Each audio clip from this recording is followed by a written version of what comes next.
Last we left off, the Wyld Ones, on the back of a journey. Oh, fuck's sake. There we go. As you can tell, we are happy to be back after this extended hiatus that, for you guys watching, has probably only been about a week, 2 weeks tops. Like for us, it's been months. How many months? 6 months? Something stupid like that? We haven't played since January. Yeah. Yeah, who's counting? Has anybody aged since last session? Me, I'm aging no, right now watching you eat that fucking banana. Yeah. It's not ripe yet. It's so waxy. Yeah. I'm so glad that this is the TBK episode. Last time we left off, the Wyld Ones, after journeying both across continents, plural continents, and realms, planes of existences, they find themselves towards the very end of their journey. A bitter, waxy end, it looks like, as they found their way back to the material plane, which has been held hostage in a sense by Frank's father and his boss, so to speak. The act formerly known as the God of Death, potentially, still remains a bit of an enigma, so to speak. But the Shadowfell, the domain of dread that has replaced Rhódania in the material plane in the Great Reconvergence. The Wyld Ones are attempting to reverse this. They are attempting to save Rhódania, save everyone, save everything, by putting a stop to this. They have done what they can on their own. They have called for support. And last we left off, they found allies joining them from all the four corners of the world, making ready for this final assault. Our group gathered themselves upon the deck of a familiar vessel, the Discourteous Rose, captained by the ever-illustrious Madeline Crowley and her crew. Alongside Thrasham Foe, the former fighting champion of Zundinarg, a hero of Conal McGinnisy, now sporting a new metallic war arm of some sort. And, of course, Madeline's crew.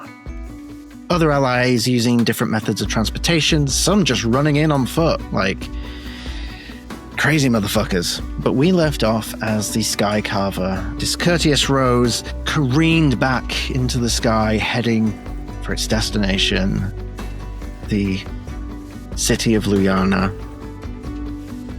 Welcome to the last few episodes of this campaign, my friends. I'd like you all to roll initiative. Ready? You're making me start the session by my worst roll. Whoa. You know it. Shit, wait, I need to open up that page. I love Mr. Timey so much. I get advantage on initiative. That's worse. No worries. Trying to think about my initiative. Don't worry, it can't be worse than mine, trust me. Have you got a minus or something? I have a minus. Oh. Is it a 0? Fuck. It's not a 0. Is it a Is it minus? Something. No. It's not minus something, but it's not 0. No Sam Riegel there. 3 minus 3. 0. So, what did we get for our initiative score? Let's start with because they're collapsing. Conal McGinnisy. Patch, we have to postpone for another 3 months. I just hit an elbow off the table. That's 13. A 13. Unlucky for some. Definitely unlucky for you if you just hit your funny bone. It's humorous. It is humorous. Frank, what did you get? 16? 16. Okay, Aegis. How about you? I got a 19. 19. Okay. Taylor at the beginning. Yeah. Osage? To quote that Still Game episode, 11! 11. You know, when they're stuck in the lift and... Yes. And Mr. Timey coming in with a hot 2 by the looks of it. Yeah, I rolled a 3 and got a 2. Hell yes. Alrighty, let's have a look how everyone else has done here. I'm gonna go nap. I'm in danger. For the folks at home, we are using D&D Beyond maps. We are not able to capture it, so we are going to try and be descriptive with our visual of the mind descriptions, but just using the map for us as a guide, because this is a big one. So at the top of the round, the Discourteous Rose begins careening towards the city, and you hear the guttural sounds of rot in various form, beasts, creatures, monstrosities, just all throughout this city, but also in the sky. Like, you see tendrils of rot coming up from the city and like exploding like dandelions, like sending rot around like spore clouds throughout the sky. And on the initiative count of 20, doof, doof, doof, doof, doof, doof, a bunch of rot swarms land upon the deck of the Discourteous Rose. 1, 2, 3, 4, My God. 5, Hi. 6, It's enough slices. 7. Oh god, it's like in Baldur's Gate when you have to literally scroll across. Why? Seven's Yeah. my lucky number though, so oh no, Mr. Timey. One God, for that's each such of an us. ugly PNG. Flying spaghetti monster. Luckily, they rolled terribly on initiative. So at the top of the round, we actually have Madeline Crowley, who also got a 19. Actually, I'll let Aegis decide. Do you want to go before or after Madeline? After. After. Okay. So, at the top of Madeline's turn, she needs to roll a d20. Natural 1. Okay. Madeline grabs the wheel of the ship and starts, like, she's going to use her turn to control the ship to try and dodge any incoming attacks. You do see a blast of necrotic energy just careen from somewhere off in the distance and smack her across the face as she takes some damage. At the start of everyone's turns, you need to roll a d20 to see if you get hit by any of the... You're in the middle of a war zone, my friends. Hey. So there are various mechanics at play here. So she's going to use her turn to pilot the ship, which will bring us to Aegis. Please roll me a d20. So that d20 is 16. A 16. You see this energy that's firing all over these like rot spore clouds that like explode like dandelions. You see one coming right towards you, and you manage to just duck out of the way and avoid it as it flies past the ship. What would you like to do? You know what? I think... How's Madeline looking? Pissed off, but excited at the same time. Okay. She looks good. She looks like she's hanging in there, so I will instead probably throw a sacred flame out at these like rot spore clouds to try and neutralize them before they can get to the ship. Okay. It's a ranged spell attack, isn't it? Sacred Flame. It's a dexterity save, actually. A dexterity save. Okay. So let me roll for that. That is a 17 on the die. Meets it, beats it. Okay.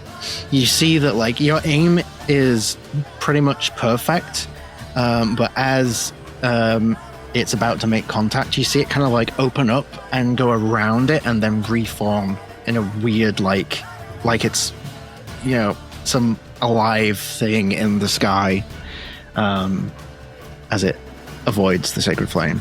Okay. I've learned my lesson. Good to know. Anything else?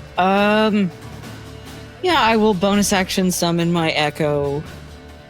Ooh. Okay. Where would you like them to appear? Probably like right over by Madeline. Okay. I'll put it like in between Madeline and like Yeah, on like this side? On the right. Perfect. Gonna dampen some of that damage. Hell yeah. The echo stands ready and Madeline just like looks back over her shoulder and gives you a smile, and then looks back to where she's facing. Anything else on your turn? No, that's it is ingrained in me, the bonus action movement. All good. That brings us to the first mate, who is at the front of the ship, manning this giant arcane ballista. We see that he looks off in the distance and loads and fires and hits something and deals some damage. It looks pretty good. There's a big spark off in the distance, and you hear him go, yes! As he does some cool shit there, and luckily manages to avoid being hit by any stray magic in the meantime, which will bring us to Frike. Frike, please roll me a d20. Yes. Yes. 3. A 3. Okay. As you prepare to take on whatever it is that you are facing, your focus is drawn away. You take 7 points of necrotic damage as you get hit in the back of the head by some... Resistant to necrotic damage, so... Right. That will bring it to 3. You get hit in the back of the head with an all too familiar feeling. Like, this isn't just necrotic, this isn't just rot. This feels like family. And maybe that's why it's lessened. Okay. Quick question, and it might seem like a stupid question, but is the rot considered undead? I would say no. Okay. Not the rot specifically. So is it moldy then? Yes, it's very moldy. Very bad for you. Okay. Kind of changing tactics here, but I'm gonna click on my spells list and Spells list. lean over and cast True Strike on Connell, so Connell gains advantage on his next attack. And My goodness. I think that's an action, so I'll spend a bonus action, spend a key point, enter into Patient's Defense so that I can take a bonus action dodge on my next turn. Sounds like a plan to me. And you staying put?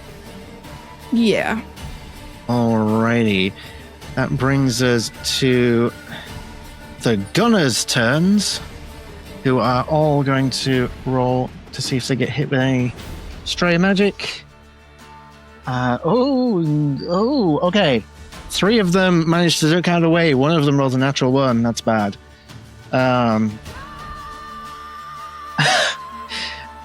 We see 3 of them duck out of the way. Unfortunately, Gunner 1 up on the top left immediately gets blasted off the side of the ship and goes careening off. As I rolled max damage. They are kaput. Were they wearing red? If you look at the tokens on D&D Beyond, they have little red bandanas. Not bandanas. That's why. Bandanas? Maybe, yeah. Never Yeah. be the one wearing red. Well, brown Indeed. trousers. Well, brown trousers would come in handy in this episode, actually. I have brown trousers on, look. Is that why you're shooting yourself? Yes. So Love the you. others, because the other ones are using smaller, they're almost like large military crossbows, not quite ballistas, but somewhere in between. And they have 360-degree movement, so they are each going to turn and try and hit one of these swarms of rot. So, Gunner 2 is going to go for the one next to him. That's going to miss. Gunner 3. Natural 1. Holy shit, these guys We are need to rolling talk about Madeline's garbage. hiring process because it could be a lot better. It could really They're do. apprentices. That's what they are. They're just learning on the job. That one just misses. Okay, so the 3 of them all miss. Like, they aim and the swarms just kind of like skitter around really fast on the deck of the ship, and the arrows just sink into the deck. You hear Madeline go, "Oi, that's my fucking wood." No damage, unfortunately. But that brings us to Thrash Umfo's turn. He rolls a d20, natural 20. Hey. Good man. First one of the night. Okay, I'm gonna say that like this spore of rock comes straight for him, and he just lifts up his new mechanical hand and just bats it away without even looking, like a cool animated protagonist. And what's he gonna do? Let's have a look here. Okay, I think what he's gonna do is, because he's a little wary about contacting the rot because he was infected by rot before, he knows what happens. He has bad experience with it. But instead, I think he's going to move over towards this crossbow that was just vacated by one of the crewmates. And he's going to attempt to shoot this one next to him with it. So that is going to be... Oh my goodness, that's a 3. Again, missing. These little rot swarms on the deck of the ship are just like scuttering around, like completely missing everything. And then bonus action. I think he just like, he pushes the handle over and just like, all right, come on then.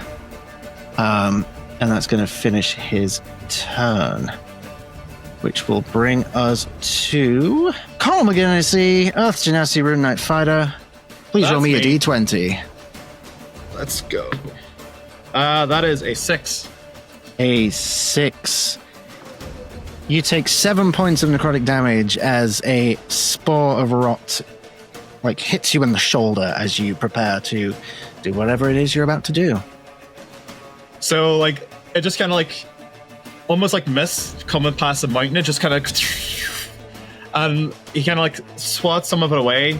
He gets his sword, bashes it on his shield, kind of does like a He-Man pose as a bolt of lightning comes down, strikes him.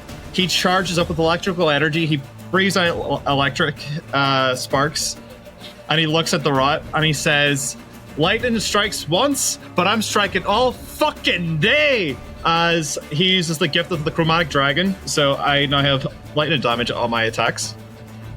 So I'm going to scrap a sweet cunt in front of me.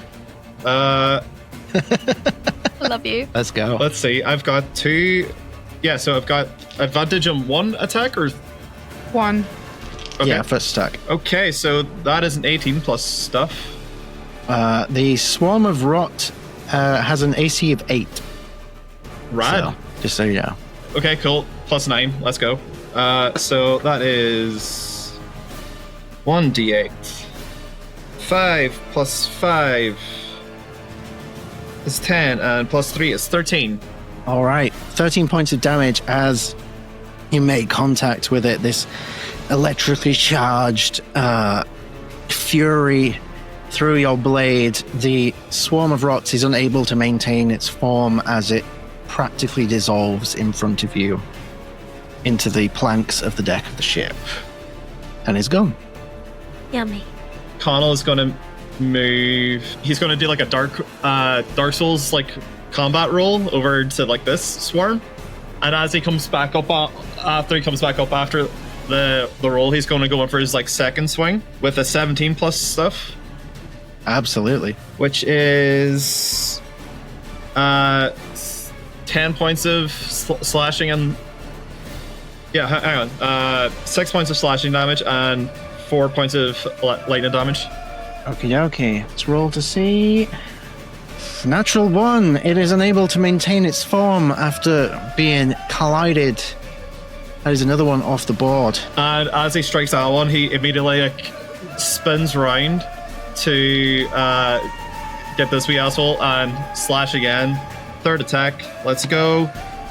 So that was a 2 in the dice plus 9. That is 11. So after Connell spins around, because it's been a while, he kind of stumbles, but like he still like swipes the sword through, dealing 11 slashing damage and 1 lightning damage.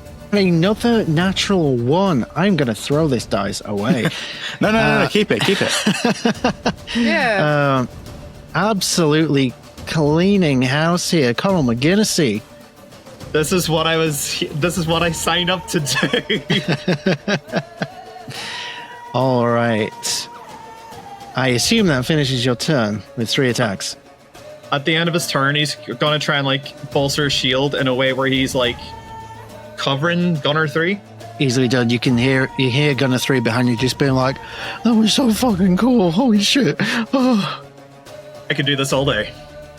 I don't know it. Which brings us to Elisich. Please roll me a d20. 9. 9. You take 6 points of necrotic damage as a cluster of rot careens into. Let me think.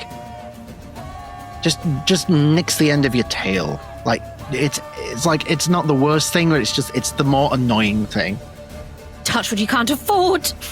I'm just kind of like, okay, not very happy, but seeing at the end of the ship, first mate and the gunner, to her it looks like they're kind of struggling a bit. So she is going to cast lightning bolt at the rot that's at the the stern? Is that what they call it?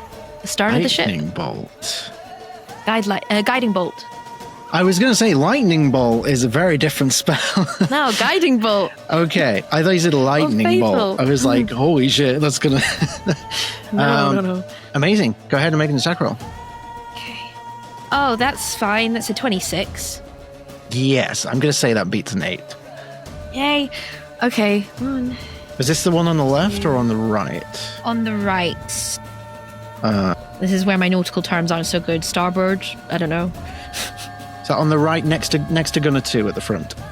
Gunner 2 and first mate on the right, yeah. Yes, gotcha. 2, 3, 4, I have yeah. a feeling The we're irony about in to- being called Myrit the Pirate and not knowing anything about boats. I know.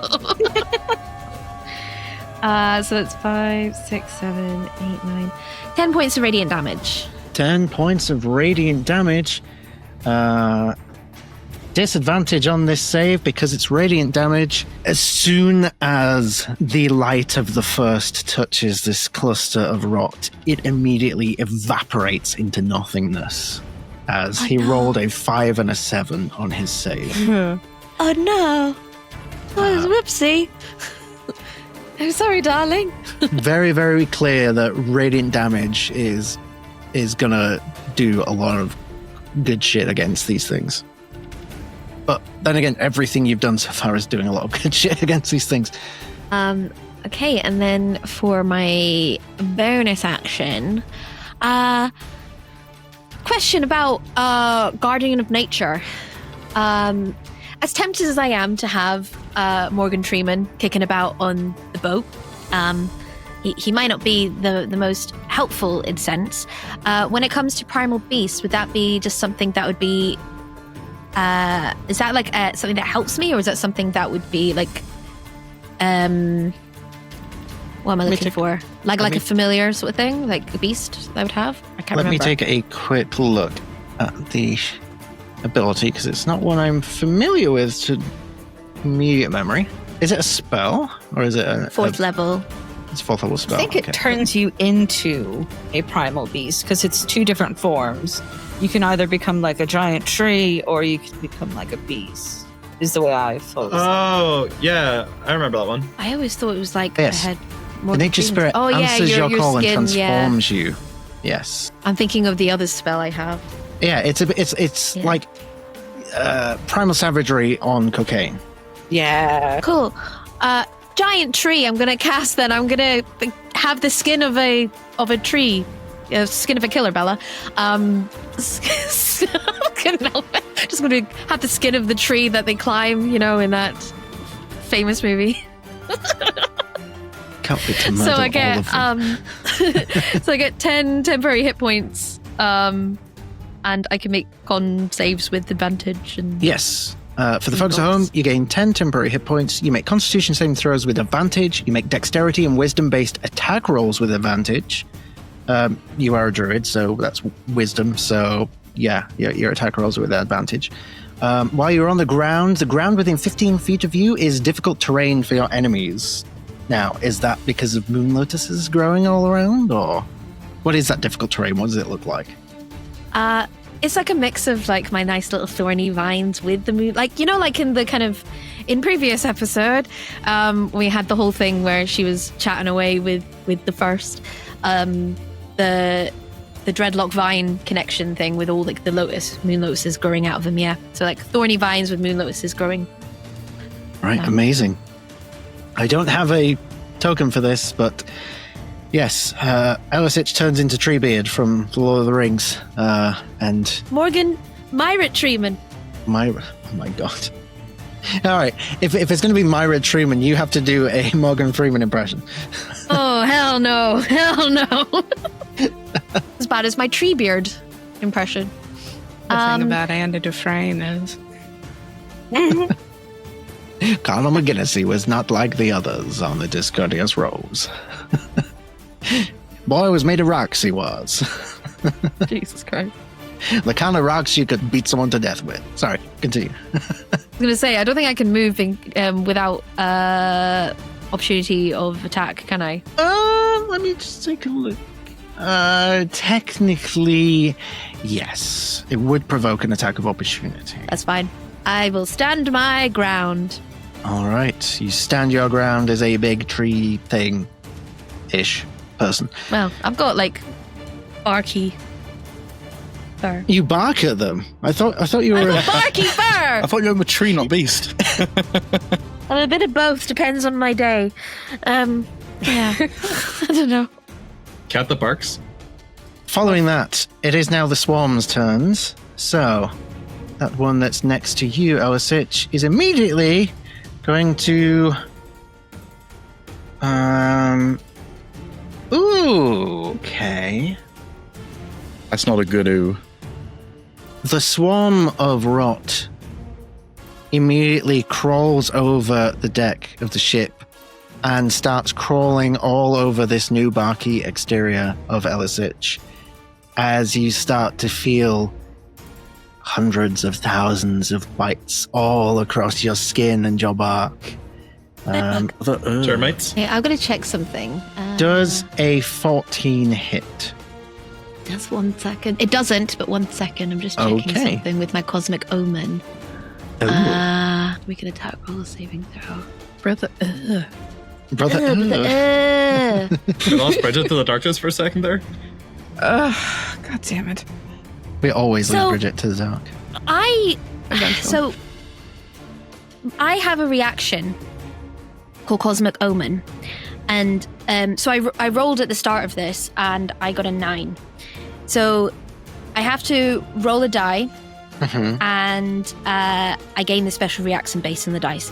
So because I rolled a 9, which is woe, whenever a creature I see within 30 feet of you is about to make an attack roll or saving throw or ability check, you can use your reaction to roll a d6 and subtract the number rolled from the total. Okay. You'd like to use that now? No, because my AC is higher than what you rolled. So maybe for next time. Damn it. I thought I could trick you, but never mind. Yeah, so they start crawling around you, and this new form, maybe you just like flex it and they just sort of like fly off and reassemble in a little pile on the ground. You fucking bugs. These other ones are going to actually go through the Echo Knight and do the same to Madeline as they attempt to bite into fucking hell. Can they go through it? Yes, they can. Okay. It's fine because they immediately get flung off by Madeline because they rolled a 6. These guys are terrible. And this one's gonna go for Thrashing because Thrashing doesn't like them. And that's a natural 1 on a different d20. So, fuck these guys. They are not rolling well. But you have learned valuable information. These things can move through Echo Knights and can crawl up all in your business. Can the Echo Knight make use a reaction to take an opportunity attack? It does not leave the melee distance of the Echo Knight on its own will. It was thrown away. So, Okie dokie. good shout. Thought I'd though. ask. Yeah, it's always worth asking. Now, in the initiative order, with what I can see and never realized, a hit point total of 69. Nice. Mr. Timey, please roll me a d20. Okay. 4. A 4. You take 5 points of necrotic damage as you get hit in the back of the back. The back of the back? The back of the back, not just the back, Not the front of the back of the back. Not the front of the front? No. We'd be on death saves then. By some rotty goodness. It is your turn. So there's some of these things crawling all over Elisich, correct? They were, but they are no longer. They have been pushed away, so they're on the floor next to Elisich, on I the like to stairway. think I like to think like a dog when it comes out of water. Just Kind of. So there's 2 within 5 feet of each other, is what I'm hearing. Yes, there is. Cool. Mr. Timey is going to raise his hand, and you notice that his cranium, which is like a sort of like plethora of different colors in like a nebula, starts to shift from like purple to green to blue, and he's going to cast Chaos Bolt. Ooh. Hell yeah, brother. Let's go. approve. Don't even know what it does, but I approve. Is that a roll to hit? It is, yeah. Okay, you got to beat an 8. That's fine. Even though I rolled a 6, that's a total of 14, so we're all right. All right. Go ahead and roll damage.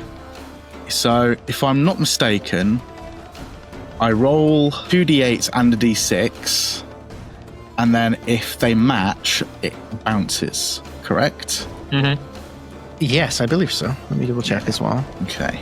I think the first number you roll as well is like the element Oh, yeah. it is. It is, yeah. The first yeah. number determines the type, yes. So, first number is a 1. Right, that's acid damage. Okay.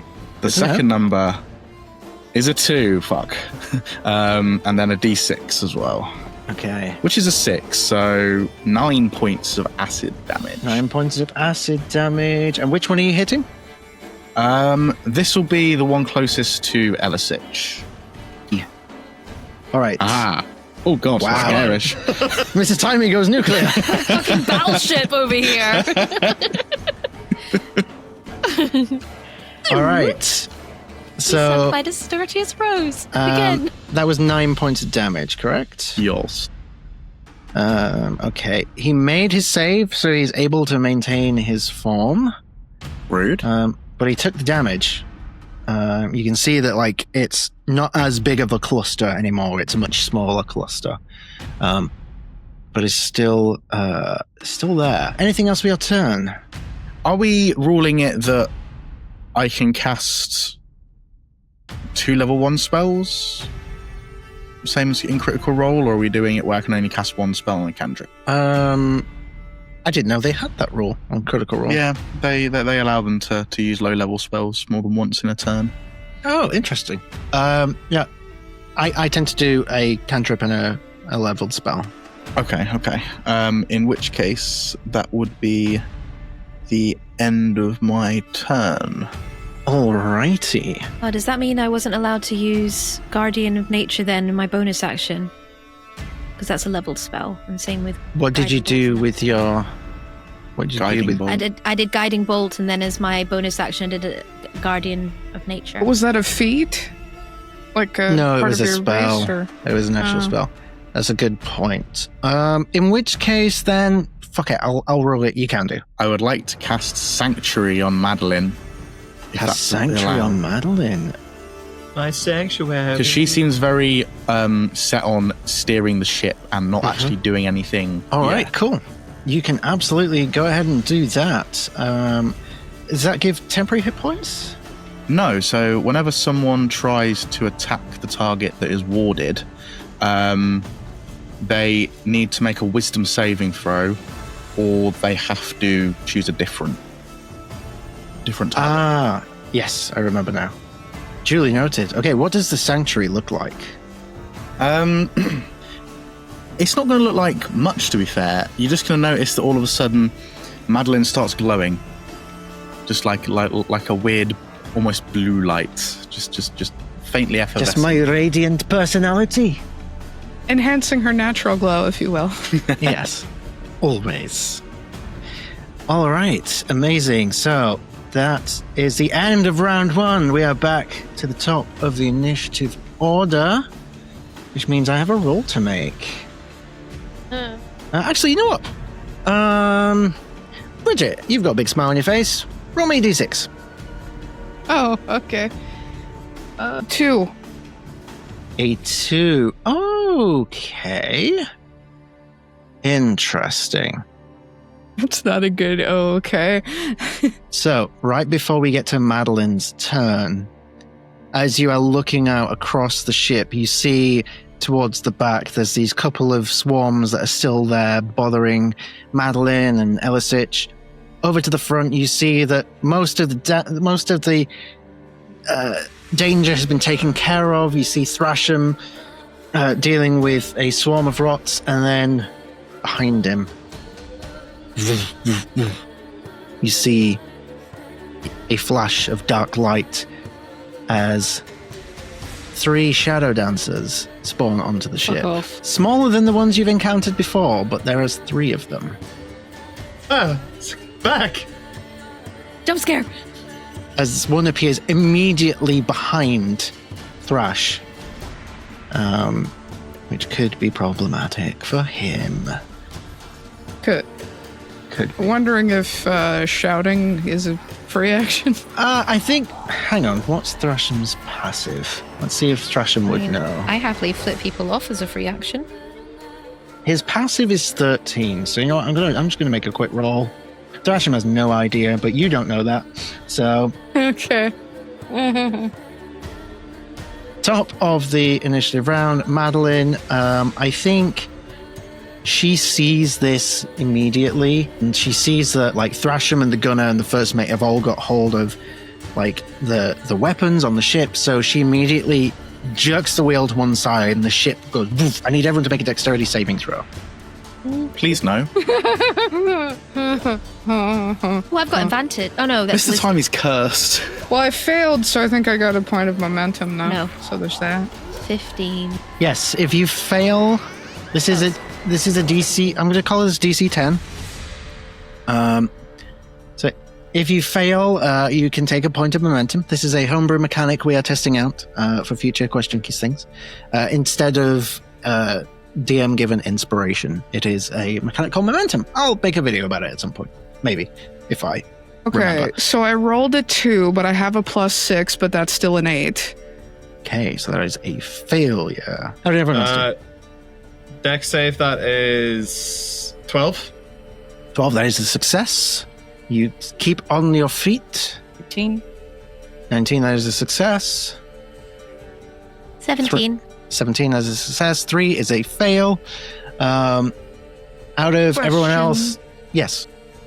I did have patient defense active. Is it possible to potentially, like, even if I get thrown, can I potentially dodge, like, I think you have somersault a little bit, advantage. dodge, Patient reduce defense, the... no? Is that I what thought I'm it was saying? just dodge bonus action. Let me see. Let me take a Yeah, but the look dodge at action what- gives you advantage on dex saves as well, I think. Oh. Yeah, let me take a quick look at that. Oh! It doesn't say advantage, but... Wait. Maybe it does. It has been a while since we did this. Patient defense. You spend 1 key point to take the dodge action as a bonus on your turn. Where is dodge? Dodge! far down. Dodge! Dip, dive, and dodge! Parkour. Yeah.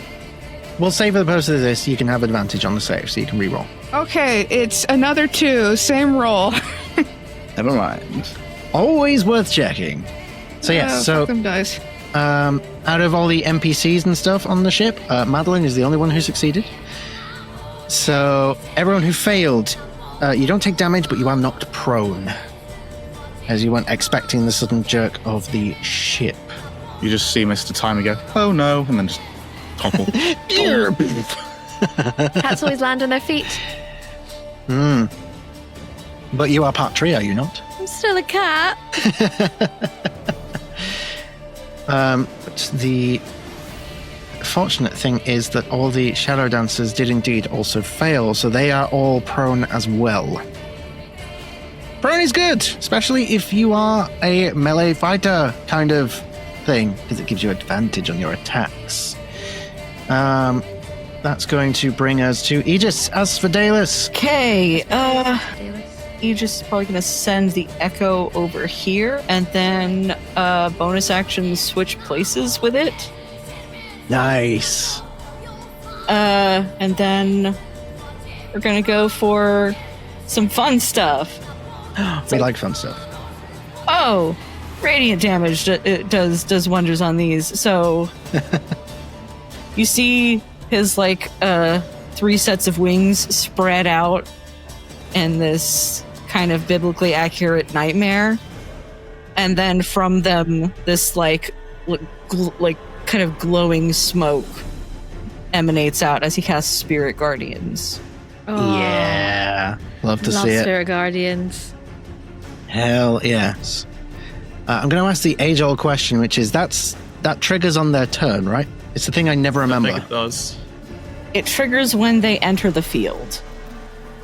Okay. So I think specifically it's when they start their turn within the aura, I think. I think that's how it's usually done. I'm just thinking of BG3 rules. so How I found it. their speed is halved in the area when they enter the area for the first time on a turn, or they start their turn there. Which I think that wording specifies that, if you start, when you cast it, plus when they start their turn there. But that's just, I'll say, means and. I'll say that counts. Yeah, it's because you've cast it. It is triggered then as well.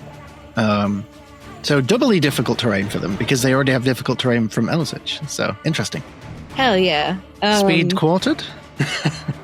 So on a failed save, they take 3d8 radiant damage. And also, they're going to take more than that because the wings give it a boost. Tell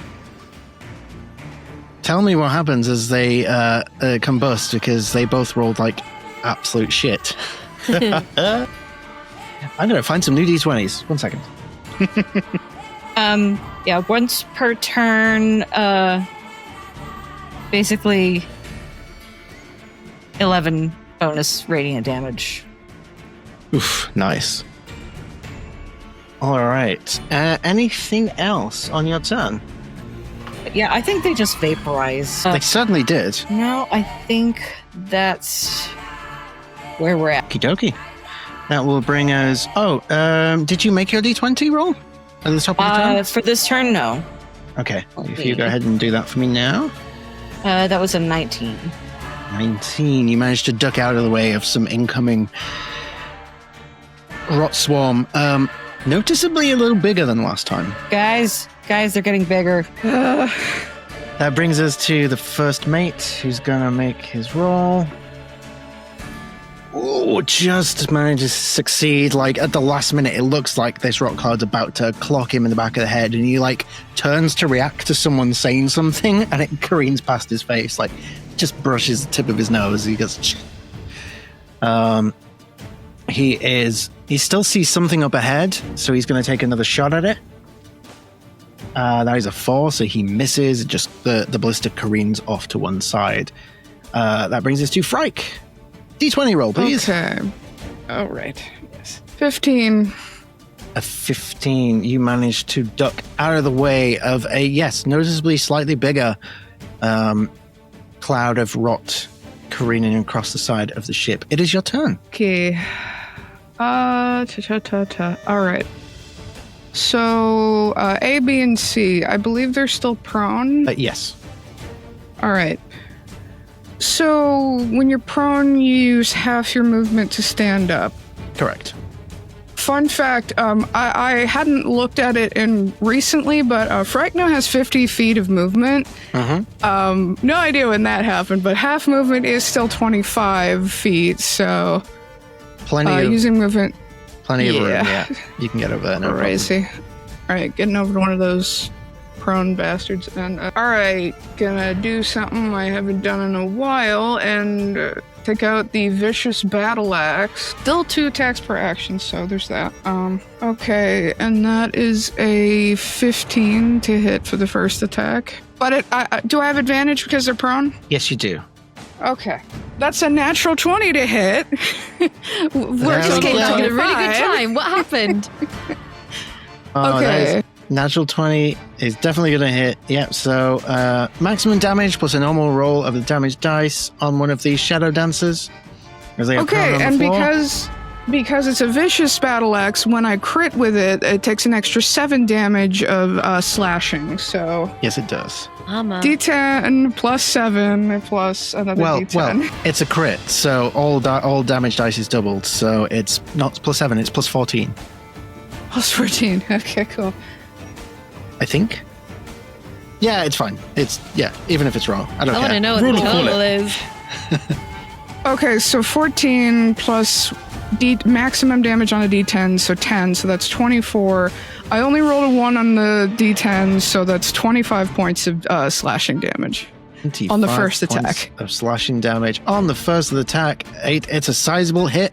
They definitely took the damage. It doesn't look like they were resistant to it in any way, but they are battle hardened, I will say. So Okay. next attack. Yeah, I'm gonna go for more of that. Are they still prone? Yes. Okay. Okay. All right. Not a crit, but it's 24 to hit. 24 definitely hits. And another D10. Yeah, for another 4 slashing. 4 slashing damage. Boop. Yeah. See that they grunt as they take the damage and just look up at you with they don't speak, but there's a look of recognition in their eyes, like they know who you are. Okay, I think I can only do these bonus actions if I've spent a key point and I didn't say it, so. Okay, no bonus action, but just leaning in, just saying above the rain, he's going to be so disappointed in you when you fail. No change on their face, still just gritting their teeth and staring up at you, unblinking. Does that finish your turn? Alrighty. That brings us to the gunners, who will all once again make their rolls. That is a pass, that is a fail, that is a fail. Okay, so Gunner 2 managed to duck out of the way. Gunner 3 and 4 do not. And, oh shit, okay. Gunner 3 and 4 are on 1 hit point. As they each take one of these. Can I use a reaction, please?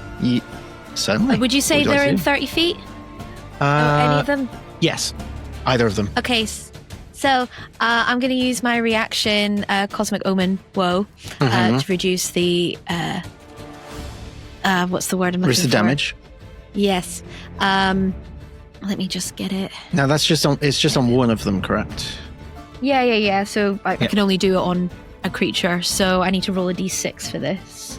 And that's going to be subtracted from the total. So I know you're rolling for them to get hit, but is this deemed as an attack roll? No. Okay. Okay. Wait, what? Well, me attack roll. Oh, I thought you meant no. them. I'm like, but they've just attacked them.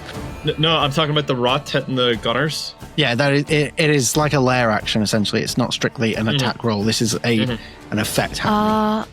So it's not considered an attack roll, saving throw, or ability check. Okay, never mind. Then I won't be using that. No. I Because think that's the only way I can use Cosmic Omen. No, I would say it still counts.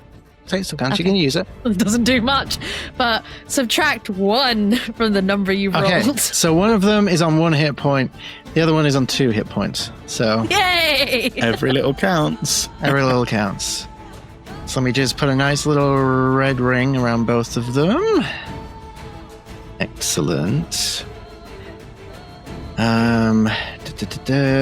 Wait, where's the... Oh, yeah, he's fine. So, yeah, Gunner 2 is going to... I mean, there's one right next to him on the floor, so he just turns the ballista point blank, fires with advantage, because prone and point blank. That is 17 plus stuff. Plus stuff, love it. Make that a thing. Not an amazing amount of damage, but 13 points of damage. 3 and 4, I think they are going to... Is there anything they can do to heal themselves? I have a reaction that might help with that. You've just used your reaction. Oh, I thought you were using another person's, like one after the other. No, you only get one reaction until it's your next turn. You can't use multiple reactions. Okay. Damn. Oh well. Nice try. No, they can't do anything to heal themselves. So yeah, they're just going to do as they have been doing. And number 3 is going to go for this other one, which is a miss. Number 4, go for the other one. Still a miss. This is an advantage. Christ. Okay. The wounds that they have inflicted have made it difficult for them to fire, but they are brave-ish followers of Madeline, so they will continue to try their best. Which brings us to Thrasham, who looks down at this one next to him on the floor, undamaged as of yet. But a smile creeps up along his face. He punches his metal hand into his other hand. Looks up to Connell, who's on like the higher bit of the ship, and just smiles. And then he is going to make 3 attacks. First one. Dirty 20 to hit. That is an 8 and a 21. So that's 2 hits. Let's roll this digitally. So on the first one, 21 points of damage. Oof. And then on the second one, 18 points. So Thrasham just laying into this one on the floor here, doing quite a bit of damage. He's not looking too great. Which brings us now to their turn. So Just a small note, were the 2 swarms at the bottom eliminated? no, they are still present. Okay. Yes. Oh wait. Yes. Oh, they got disintegrated, didn't they? Oh no, they didn't. Yeah, Spirit my mistake. Gardens. Yeah. Yes, I have too many fucking tokens to manage. Thank you for catching that. I missed that. No worries. Yes. So these dancers, one of them looks straight at Frike. They know exactly who Frike is. So in unison, like a choreographed dance, the 3 of them vanish from the floor as they use Blessing of the Raven Queen. One appearing here, one appearing here, and one appearing on the other side of Connell, because Connell's right next to Frike, and they are going to make... Let's have a look here. You see each of them, just like as they lift their hands up, like a spiked chain apparates in their hands, and they swing it around like you see in the martial arts movies where they swing it like around their palms. Yeah, and then just like slash down, like one after the other. 2 for Frike, 1 for Connell, because Connell's in the way.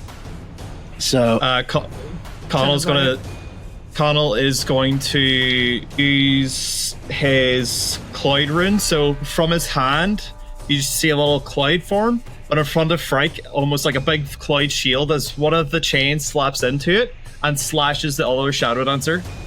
Amazing. Okay.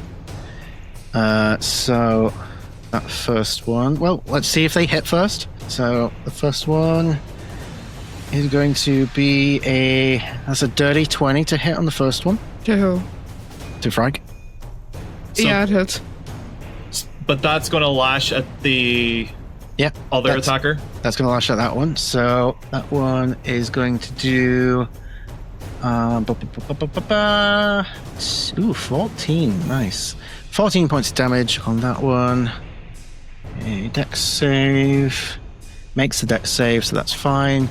I'm going to say that causes the next one to have disadvantage because he's just been hit by his colleague. And that is a natural 20 and a natural 19. So I'm gonna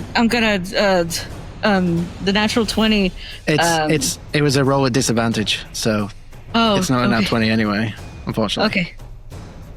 Good. No worries. I know you're hearing for it. You're waiting for it. However, can I silvery barbs?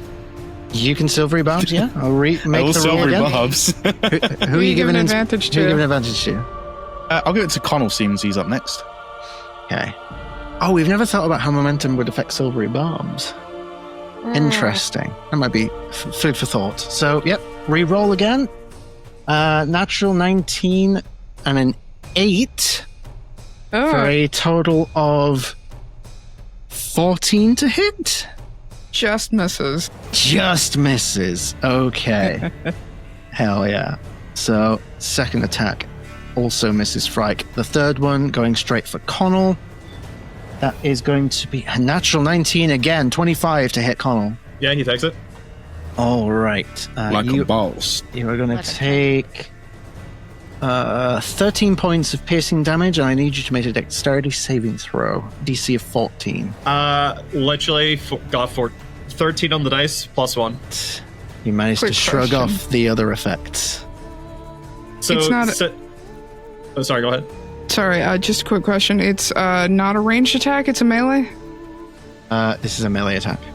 Okay, just double checking. Sorry. It's not deflect missiles.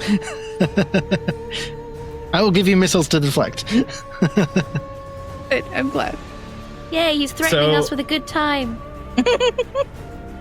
So I like to imagine like they flung their whip. Connell's going to put up his like shield arm and it's going to like wrap around it. So like while they're trying to pull it back, he's just like, nah, it's my turn now, bitch. Yes, love it. Here for it. All right, that brings us to Connell McGinnisy. All right. Please roll me a d20. 7. A 7. That is a fail. Okay, you take 17 points of necrotic damage as you get hit. I nearly rolled max damage Does he by get momentum? a much louder, much bigger cluster of rot from the battlefield. You do get a point of momentum. Hell yeah. And it is your turn. Okay, so Connell, yeah, so Connell has this one, like, their whip is wrapped around his arm, so he's essentially just gonna, like, almost, like, thrust his longsword towards the, Shadow Dancer B. That is 14 plus 9. Definitely gonna hit. I don't even know what the math is. 23? 23 points of damage. Sorry, 23 to hit, sorry. Oh, 23 to hit, Uh, yes. So, rolling the dice, that is 6 plus 5, which is 11 slashing, Mm-hmm. and 4 lightning damage. 15 total. Excellent. So I can imagine as like the blade like thrusts into the Shadow Dancer, it, like kind of like cauterizes as the lightning's kind of like zipping and zapping. Mm-hmm. Love it. And for Connell's next attack, he would like to like Sparta kick this bitch off the ship. Ooh. Hell yeah. All right. I am Genasi. Doom. Are you going to do any... Are you able to do anything to enhance this? So I just thought of a better idea. Okay. So I'm going to Sparta kick. I'm planning to Sparta kick B, Mhm. but using like that force, Connell is then going to whip them and try and hammer them into A. So Cool. essentially use them like a slingshot and Uh-huh. whip it back to enhance it. Yeah, fuck it. I'm going to go giant. There we go. Hell yeah. Oh, I wish you could make the tokens bigger. Fix that, Can't D&D you? Beyond. No, you can't. You can. Remember in Spelljammer? Boo was massive. We did that You on made him bigger, Roll20. didn't you? Shit, so we Yeah. did. Let's Okay. go orange. Yeah, orange for giant. All right. Right. So I'm gonna say, yeah, make an attack roll at advantage. With that, So this is an unarmed strike, yeah? Because I'm Yes. kicking? Uh-huh. Okay. So with advantage, I got a 14 plus 8, so 22 to hit. definitely hits. So the damage off that is 2 plus 4, so 6 points of bludgeoning damage. Uh huh. So at the apex of them like getting stretched out, Connell is going to like stomp his foot into the ground and just fucking swing them. What is that? Is this just like another improvised attack? I'm gonna say for this, make a roll a d20 and add either your strength or dexterity modifier. And I'm going to say also add a +2 as well. Okay. Is this with advantage as well, or no? No, this is straight roll. Just double checking giant stuff because it's been a while. Advantage to strength checks. Oh, extra D8 to that previous hit. That's an extra 7 points of damage. Okay, so the swing around 15 plus 8. That will definitely hit as he comes swinging around and poof.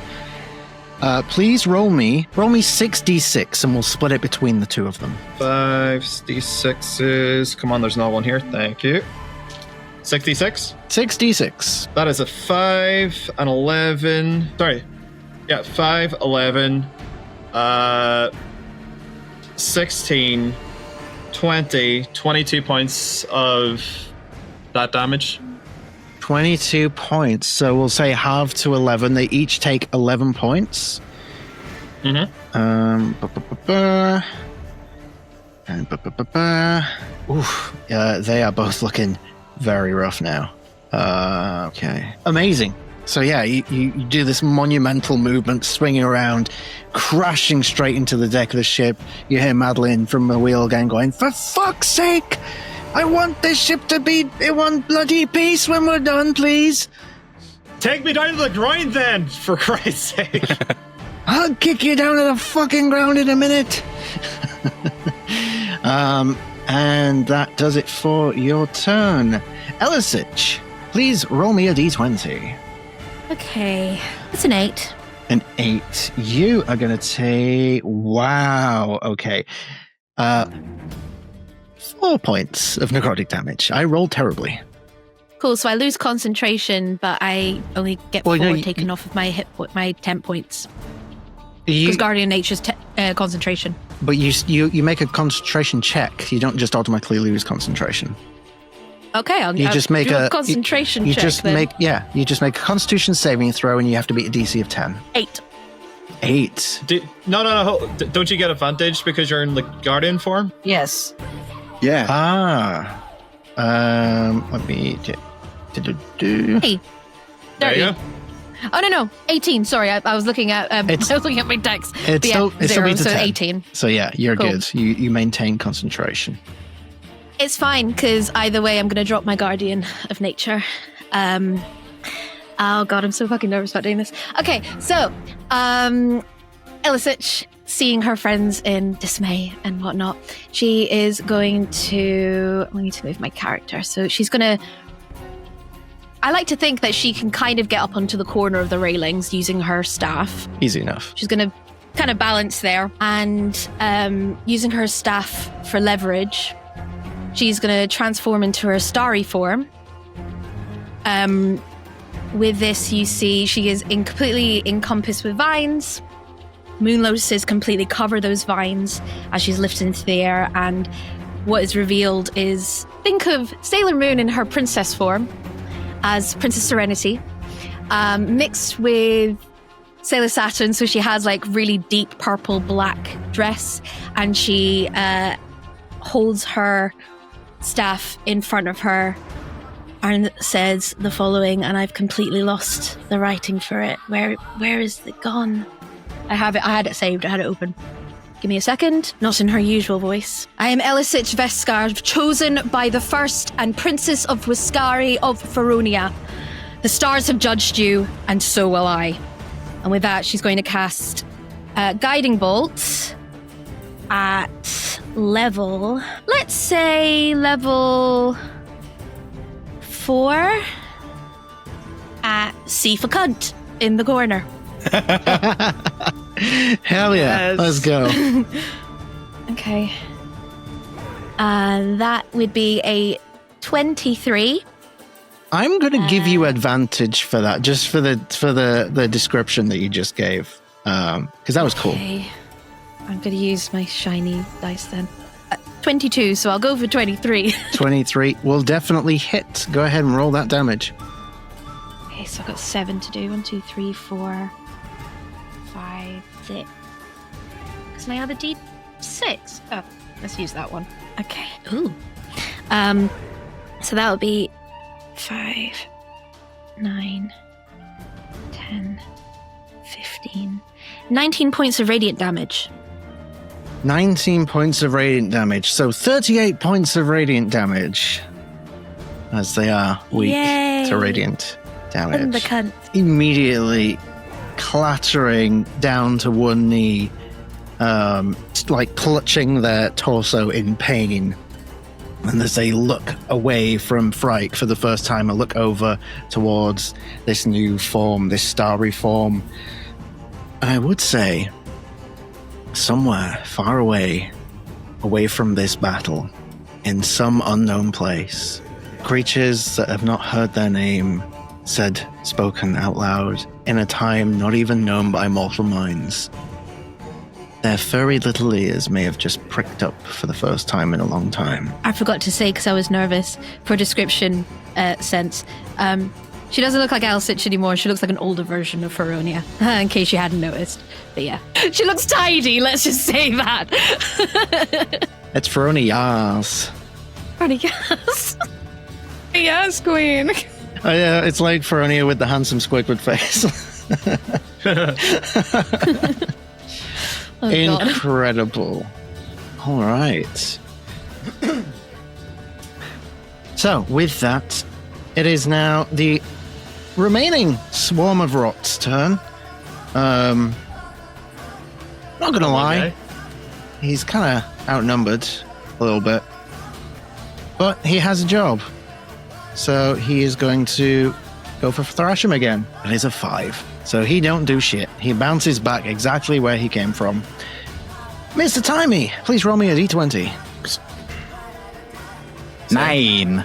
9. All right, you are going to take 14 points of necrotic damage as you get hit in the side where your ribs would be if you weren't made of bolts and metal, by this corrosive necrotic rot. And it is your turn. Okay. That hurt. So, and also my dice are doing very badly, so I'm going to stop rolling them and I'm going to make other people roll dice instead. That's my logic now. So, Mr. Timey's going to sort of like try and circumvent from like the wheel around. If you look on the map, can he get here? Is that a thing? Yeah, I'll say so. Yeah. Yeah. Right. And so here's the fun thing about lightning bolt. It's a 5 foot wide line. Yes. Does that mean that I would still get a gun of 4 if I shot it at all 3 of the? I think I can do a thing. 1 second. Thing. I can do a thing. There is a I can thing see that there's a I ruler can measurement, do. so I can do that. I can make a 5 foot. I think I can make a 5 foot thingy You can add shapes. Overlays. here. Oh, you can see 5 foot. So to get all of them, it's up to you. If you want to get them all, you can either hit Gunner 4, who is on, I think, 2 hit points, or you can hit Frike. Can't hit Frike. It's against protocol. But yeah, the interns are just disposable, are What does it mean? I mean, Gunner 4's got 1 hit point, Yeah. but if he makes the save, no, he still dies. So It's fine. Mr. Timey is chaotic good, so collateral damage is part of his nature. I am going to cast lightning bolts. I am going to do so at 5th level. I'm also going to spend a sorcery point, 3 sorcery points to heighten spell and give disadvantage to C. Bad guy C is going to have disadvantage. Not C. Not C! Sorry, C. You're all so mean. Why would you do this to me? Love you, C. So that's a dexterity saving throw, DC 16, DC and C has disadvantage. disadvantage. Sorry, C. Damn shame, C. Yeah. Them's the breaks. All right. But also a guiding bolt as well, is what you're saying. But I remember cast guiding bolt on C as well. So Yes, so that means the next attack roll or a melee attack has advantage. Because this is a spell, this doesn't count, so that'll still be up. Whether or not he'll still be up is a different matter. But yes, keep that in mind. So, it's rolling C first of disadvantage. Natural 20 and a 13. That is a 16 on the nose. So he succeeds. The other Still two, half damage, so we're good. the other two get a 16 and a 14. So I'm going to say that B fails because he's the closest, and A succeeds. Give me 1 minute. I just need to get my bag of dice. Always a phrase you want to hear. More. To be fair, I need to get more dice because we're entering a new round, which means the swarms are getting bigger. Don't do that. Remember, everybody, this session of Rhódania Chronicles is brought to you by Subway. Eat fresh. Oh, we're bringing them all That's back. right. Eat all the Or if dice you can. Or if you're the rot, eat flesh. Yeah, I mean, we could. I'll go for that one. Let's see how it rolls. No, not bad. Okay, cool. Go. And if you're so inclined, eat ass. Yes, welcome back. Mr. Halfling. Okay. Hopefully there's 10d6 here. Party in a half shell. Sorry, I couldn't help myself. He's got the Teenage Mutant Ninja Turtles t-shirt. I'm gonna miss this game when it's done. I really am. Yeah. Who Does says anybody it has to remember end? Does anybody remember the Ninja Turtles pizza time video? Where it's like 4 guys dressed as Ninja Turtles jerking off over a pizza. God. And they're like squirting mayonnaise on it. So how'd that damage die go? Grenades on my pizza. I'm not going to eat it now. Sorry, I Wait, just need to what? put 2 more d6s. Yeah, I always put like a blob of mayonnaise in the middle of my pizza and just dip it.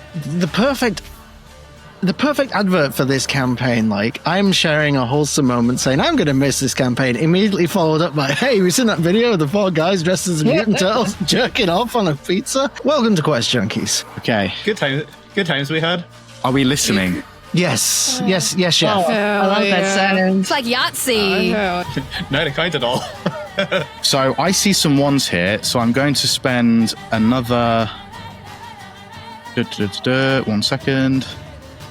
Going to One's spend onto that. another sorcery point to re-roll 4 of the dice.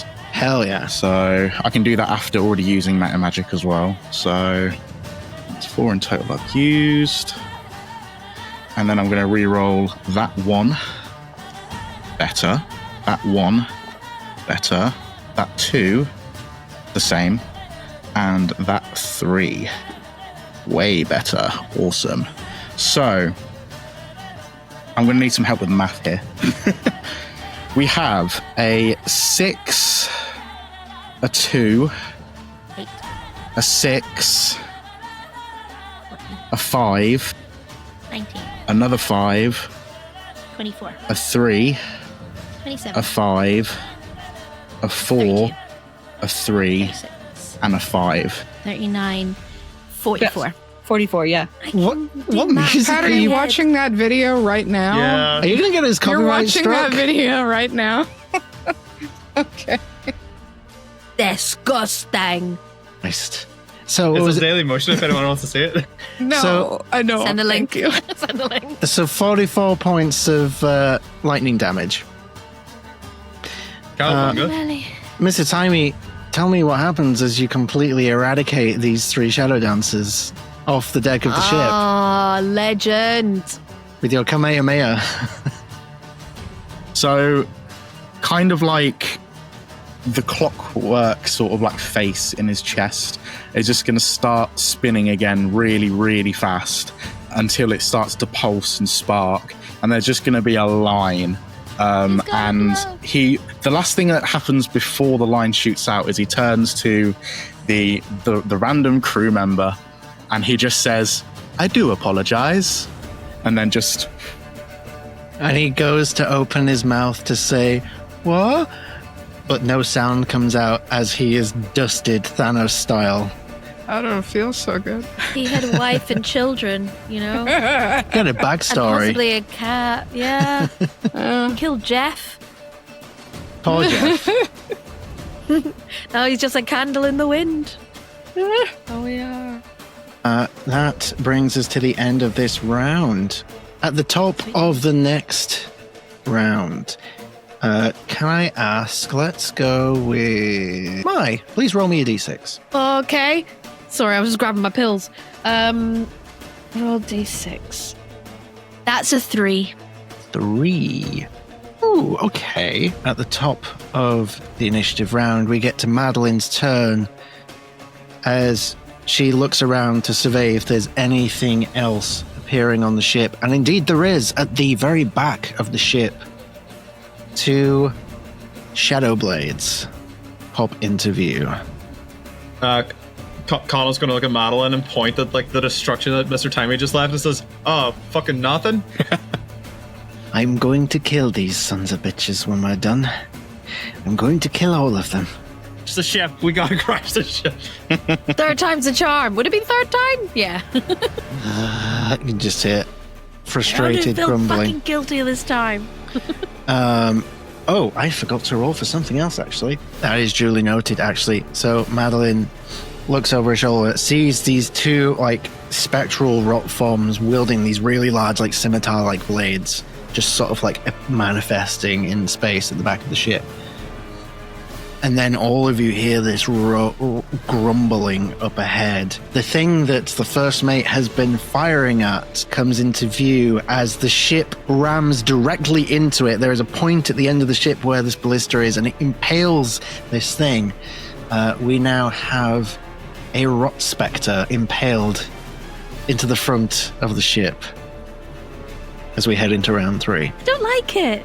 So Madeline is going to... Spectre on the boat. Fuck off.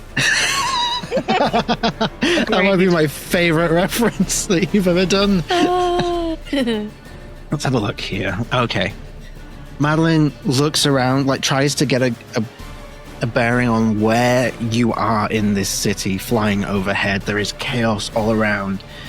Looks off to one side. The Concord Jewel, carrying some of your allies, is equally fighting like clusters of rot and entities that have apparated on front. You can see like Io and Chioko both battling these rock creatures on the deck of that Concord Jewel. Off the other side, you can see like these these celestial griffins flying around with Kellen and her allies being chased by winged creatures of rot. You look over the side of the ship, those of you that can, and you can see like the city is just full of like roiling rot, like a river throughout all these dead streets. But in the distance you see these armies that have come to reinforce you. They're like trying to push their way through. Madeline looks, she sees in the distance, not too far away, the Citadel, the main location of where all this shit is emanating from. She turns a half turn. The ship points down a little bit. All right, Rock Boy, let's do it. And the ship lurches forward as she is basically aimed at the Citadel and is put pedal to the metal. For some reason, I thought that she was implying that Connell goes all Goron and then goes into the Spectre for some reason. Just Oh, I'll go into it, all right. I'm sure you will. yeah, you. So that does it for Madeline's... Oh no, I didn't roll for Madeline to be hit. So let me do that first. Woo! That's not gonna do it. She does have Sanctuary still. I'm not sure if that matters. For this, I'm afraid. Madeline takes 22 points of necrotic damage. Well, reaction. Yes. I'm going to reaction, Bardo. Reaction Bardo. I'm not familiar with Yes. Bardo. Bardo. Okay. Bardo to you too. Can I do it? Actually, I don't know. It doesn't specifically say. Oh wait, her hit points Works might on be too high to do it. Yeah, it works on an She's not instant near. of She's not death. close to dying. Yes. But they can't be dead. Yeah. Yeah. I got too excited. I showed my cards too early. You just shout Bardo and nothing happens. as a reaction. Just cut this patch. You're fine. Future patch. So yes, she takes 22 points of damage. Why is D&D Beyond not letting me do this? Because it's too much. Oh, I think I can't do it in here. I need to do it in the sheet. God damn it. Sorry, 1 second. Madeline Crowley. 22 damage. There we go. That brings us to Aegis Asphodelis. Please make me a d20 roll. That is a 16. A 16. You managed to duck out of the way of the oncoming swarm. It is your turn. What would you like to do? I'd like to sacrifice half of my movement to swap places with my Echo once again. And Okay. then use the rest of it to fly over here and Spirit Guardians these two motherfuckers. All right. That is a. Is it Constitution save? It's a wisdom saving throw. Wisdom save. Ooh. One not great. One not bad. What did the guy say on Chernobyl? Not great. Not terrible. It was a while ago I watched it. No, wisdom, sorry, wasn't it? So that is a 5 and a 15. Neither pass. So Shit. they're going to take a total of 27 radiant damage. Ooh. So a total of 54 radiant damage as they are weak to it. Fucking hell. Okay. Y'all are radiant as fuck. Glowing. Just by being in there, like you are farming aura off them. Is that what the kids say nowadays? I don't know. I don't fucking know. Agent just kind of like flares his wings with like all of their many eyes, and it's just like, fuck off. Fuck off, boy. God, amazing. Aegis who Incredible. doesn't swear. There. The rare times when he just swears, it is beautiful. Okay. Forward swear. Anything else? I think that's gonna be me done.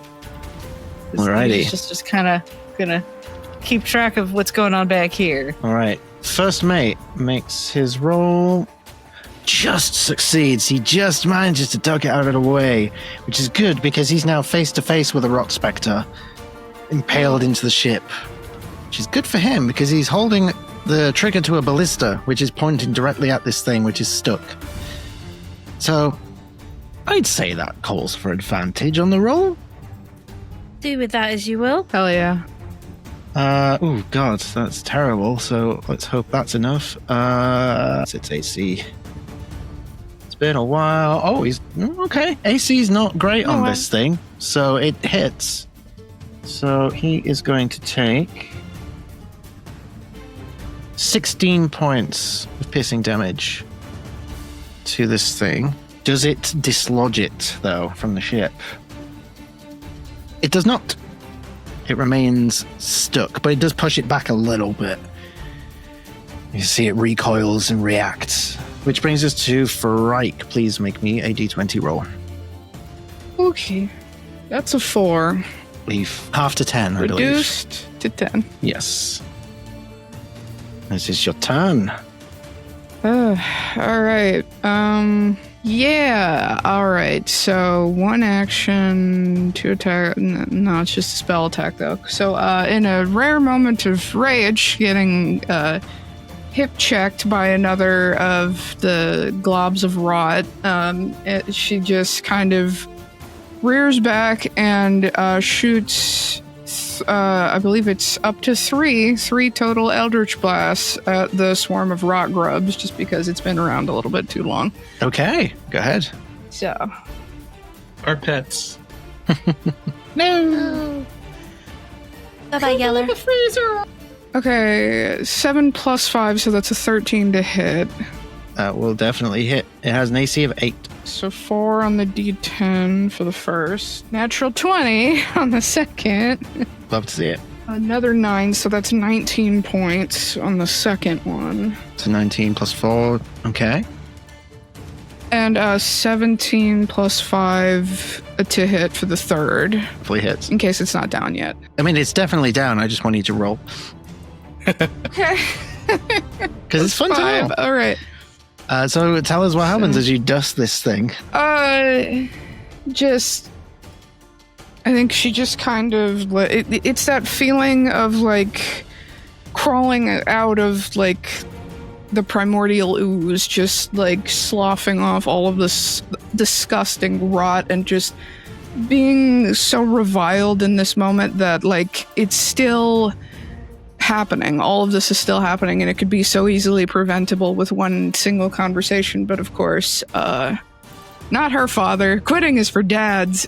So she just, with that thought in her head, she just kind of like axe in one hand. She reaches another hand forward and just blasts this thing to it's her attempt to try and clear the board as much as possible. You do. And let's see. Now, Blessing of the Raven Queen hasn't been reliable the last few times I've used it, so I want to try to use it to get closer to, right about here or so. And, that would be about 30 feet. So that's exactly 30 feet, so I want to teleport right about here-ish. So I'm just wondering, can I use it, or does anything weird happen? How badly do you want to use it? A little bit. To gain resistance to all damage types before the start of my next turn? Yeah. If you want it so badly, it works. Okay. As you tap into that power, that familial power, it is given without hesitation. Why do I feel like there should be a butterfly effect thing? Your actions have consequences? Yeah. Or something. actions have consequences! All right, so I'm sure that I teleport closer to Aegis and nothing at all else happens. All right, and that's me. Do you want to be there, or do you want to be on the stairway? Because they are up where you are. That is, yeah. If you're on the stairway, true. you'll be able to reach them. Because that's like Stairway is yeah, better, yeah. probably, yeah. Cool, copy that. That finish your turn. Alrighty, perfect timing, because it is now their turn. Both of them succeed in dodging the fray of magic. And let's take a look here. You see these like shadowy scimitars that they carry. Again, very familiar to you, Frike. These are weapons that you've seen before. Kind of like when you think back to the early days of your adventure, that dancer of shadows that you came across in Roshan's Rise all that time ago. It looks similar to that, but where that was actually quite vibrant for a shadow weapon, this is just absence of color. This is just like the essence of shadow. Both of them are going to take their multi-attack, one against Aegis, one against Frike. So, the first one goes in for 3 attacks on Frike.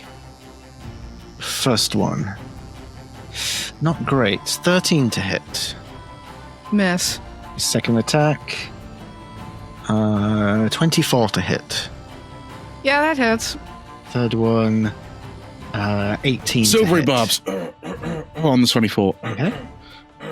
You giving an advantage to? Let's go with Thrasham. I want to see Thrasham. what he does with it. Good to know. Okay, re-rolling that one. 28 to hit. Yeah, that hits. Okay, and then for the last one, 27 to hit. That hits. I will remind you that I have resistance to all damage types until the start of my next turn, so... That's good. Probably going to need it. I mean, this is necrotic damage. Which I'm already resistant to. I need... sorry, 1 minute. I need to roll this digitally. It's more dice than I have to hand. Weird flex, but okay. So, first attack. 34. Reduced to... 17? 17. So 17 points, necrotic. Okay. Second Indeed helps with one, mental arithmetic. 27 reduced by half to 13, we'll say. Yeah, 13. Okay. Did the first one hit? That was the low roll. Did that still hit? The first one was a miss. First one was a miss. There was only 2 that hit. Perfect. Yeah, so there you go. Okay. Aegis, 3 attacks on you. From the other one. First one, that's an 11 to hit. Second one, that is a 21 to hit. Hits. And that is a 14 to hit. Misses. Okay, so just 1. So you take 19 points of necrotic damage. Halved, because Asimar. Of course, yes. So half to 9. Cool. Yes. And that is a 24 on my concentration check. You maintain concentration of your spirit guardians. Now they take the damage again at the start of their turn as well, don't they? That is correct. So do you If want they to go have not ahead? moved. They have not moved. So yeah, go ahead and roll that damage again. Okay. That is an additional 20 damage. 20 radiant, isn't it? 20 radiant, yes. Which doubles to 40. Okay. So let me just boop and boop. They're looking rough. They are looking rough. They're not quite done yet, but they're looking rough. Do anything else on their turn? I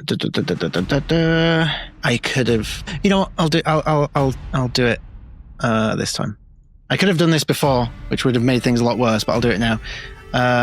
The first one is going to stay put. The second one is going to Blashing at the Raven Queen and appear immediately behind Frike, flanking. Of course. I love you. Which will end their turn. We are back with Gunner number 2, who is still up. Might not be for long. That's a fail. That is... Oh, dear. Oh, bye-bye. Bye, Gunner 2. Just immediately, like, a cluster of rock just, like, picks him up and carries him away. It was only my first day. Probably, yeah. Gunner 3, 2 hit points. Living on a dream. And he was 2 days from retirement.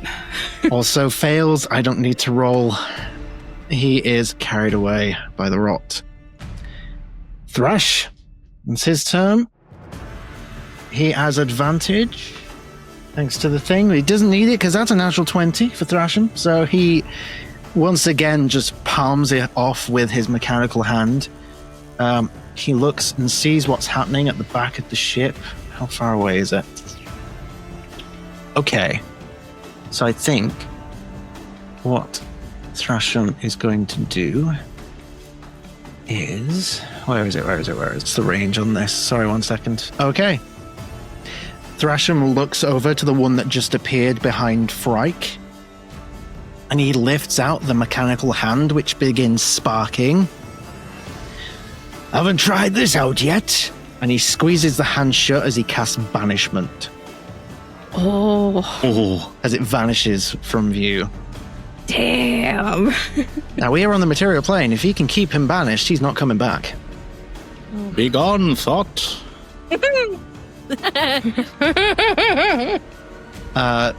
So I think that will do it for Thrasham. Which now brings us to the Rot Spectre on the edge of the ship. Edging, as you would say. He might be in a minute. Let's have a look. Oh, interesting. I didn't actually know this. So he's wedged upon the edge of the ship. Hell yeah. And he just suddenly becomes incorporeal and just phases through the ship and goes right up to the first mate. No. Not allowed. In fact, you know what? He phases through the first mate, which doesn't do any damage, but it feels horrible. bad, mate. Over your grave. You know what? Poetic. This is the time for big moves, I think. So Yeah. I need everybody to make a dexterity saving throw with a DC of 16. No! As the Rot Spectre like slams into the deck of the ship and Shadow just crawls across the deck of the ship Get these other. as it uses its lashing Shadow's ability. Oh, Lord. That's a 12. Okay, and there's a failure. 23. 23 is a success. A naughty 20. Naughty 20 is a success. Oh no. Your two healers are fucked. Okay. All right, Thrasham. Thrasham succeeds. Look, we're in a cone shape, aren't we? This is an area of effect. This is just within 60 feet. Legendary. Adeline fails. I'm not rolling for the first mate because he is not going to survive this, unfortunately. No! Not first mate. First mate is gone. The shadows crawl across the deck of the ship, reaching all of you. You take 38 necrotic damage. Resisted. Resisted to 19 if you have resistance. Yes, And what I if I, do. what if I saved? If you save, you take half. So 19 if you saved. Just saying, guys, I'm looking at about a 12 out of 69 right now. Okay, so in this case, can I use my reaction then? In this case, Yes. How would you like to react? Because there's been a death that's happened. I would like to use Bardo. In seeing someone's done a dead. Yes. Done a and dead. use that to help out Mr. Timey. Okay. With that, so I have 3d8 to roll plus my spellcasting ability modifier. Hell yeah. Yo. You're welcome. Where the fuck are my d8s now? Remember, if you failed to save, you get a point of momentum that you can spend. I'm on 3 now. You might need them. Oh, okay. Well, I got 2 8s and a 3. So and 19. then my spell modifier is plus 4. So 24. 23. 23. And then let me just double check. I've got this other feature as well. Aegis can also do Bardo. Ooh. Do you want to react with Bardo as well? I think I will. Yeah, please. Use your no, reactions. It's only when I regain HP. I was going to say I have remarkable recovery as well. Ah, right. Yeah. Yeah. But yeah. So, yeah. Bardo. 23 from Elisich. And then if Aegis is using it as well?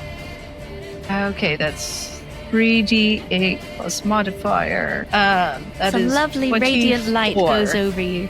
And 24 from Aegis. Is this all on me, or are you doing Bardo on? That's all on you, I'm buddy. doing Bardo on you. I think I might do It's Bardo on all Fright. about It's just you. closer. But you're going to do it on Frike? Okie dokie. Yeah, actually, looking at everyone. Yeah, good call. I've got everybody's sheets pulled up, and I'm just refreshing the sheets just to make sure I can keep track with everybody's HP. Yeah, good call indeed. All right. Does that do? Question mark? You You get 24 HP back. yes. Oh, okay. All right. So that was its action. Oh no. As its bonus action, it is going to slip into the shadows and appear And slide into our DM. right next to Frank. We can't. Just I looking. need to make a wisdom saving throw. Yes, spirit You guides. do. Yes. That is not the best. Wisdom. 12.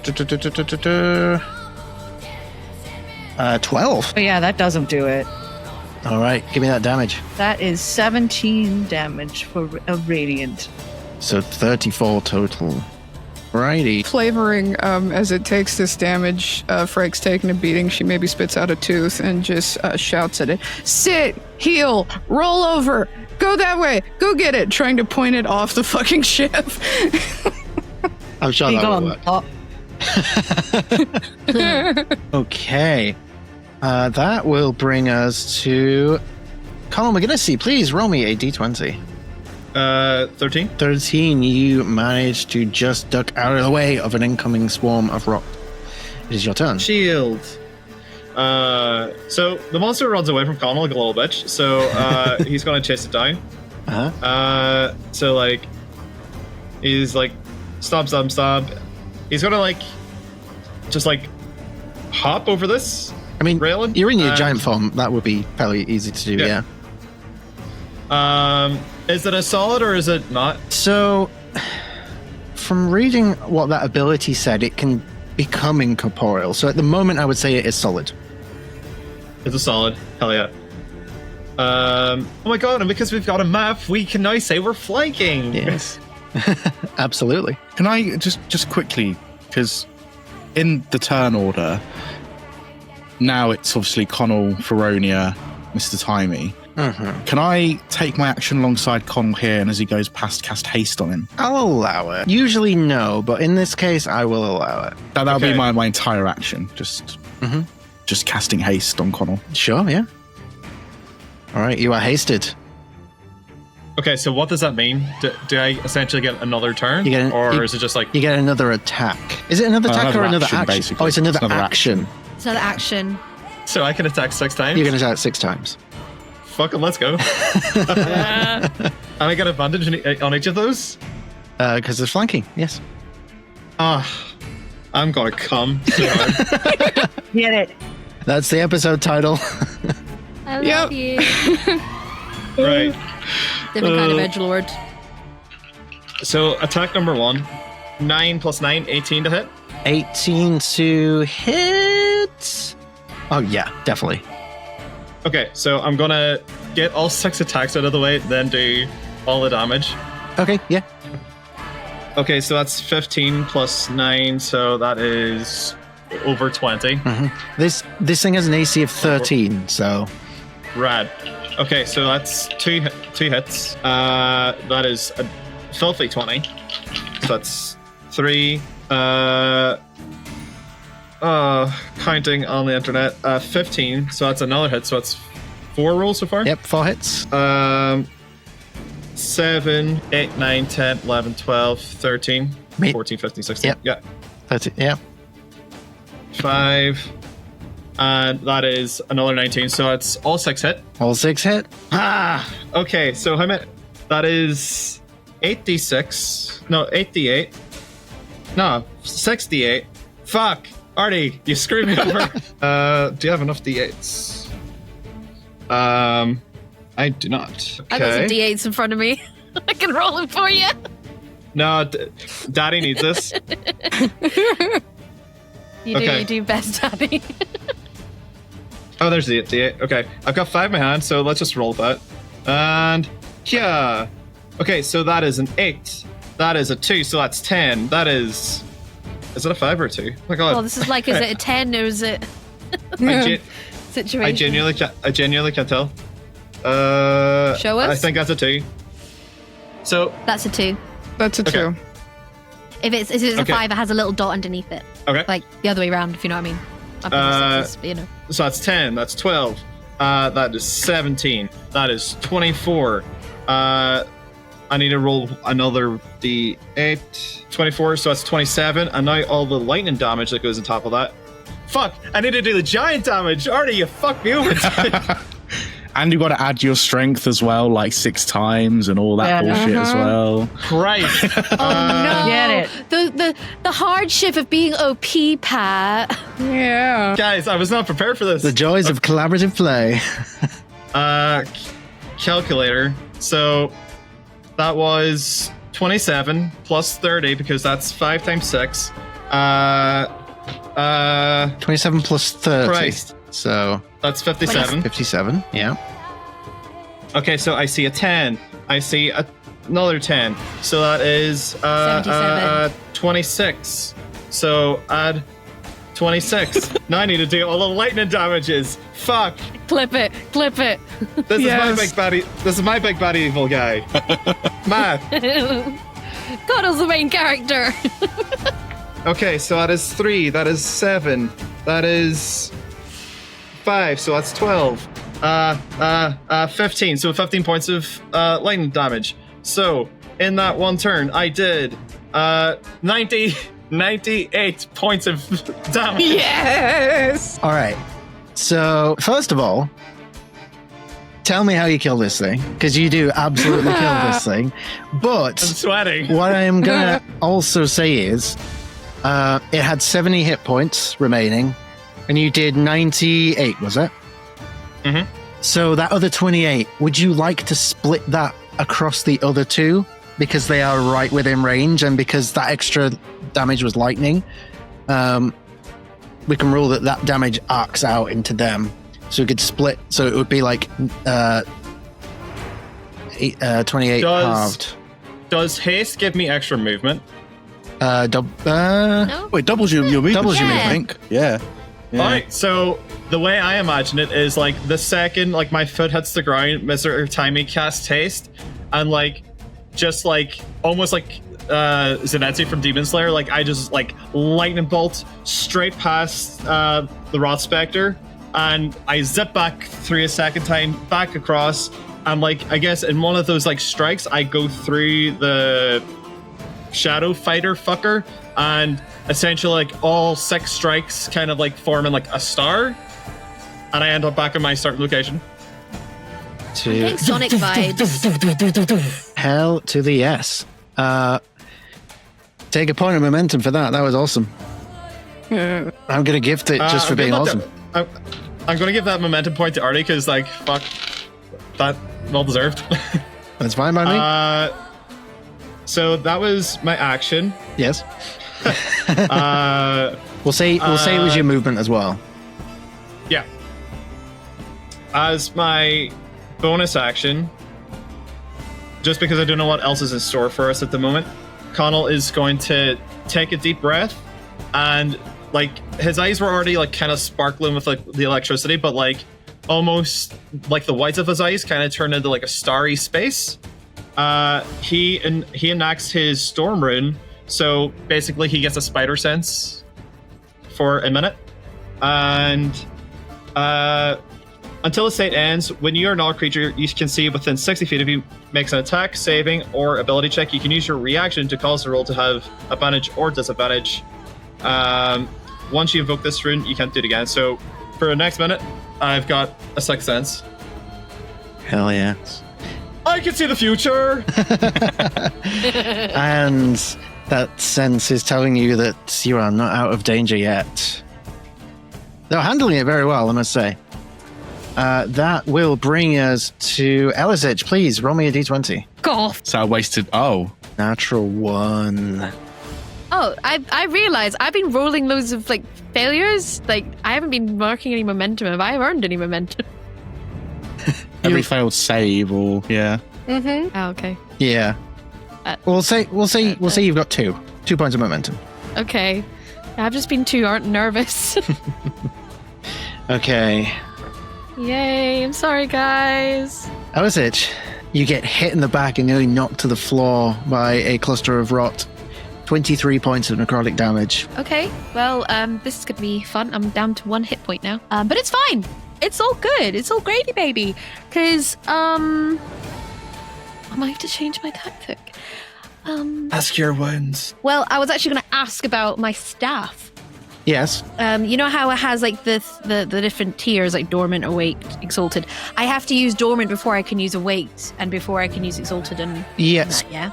I don't have any of them unlocked until I use them. Right? No. I Yeah. can't remember how we did it. Cool. Let me just have a read of this then quickly. I would recommend not it. live. Knowing what it does, I would recommend it.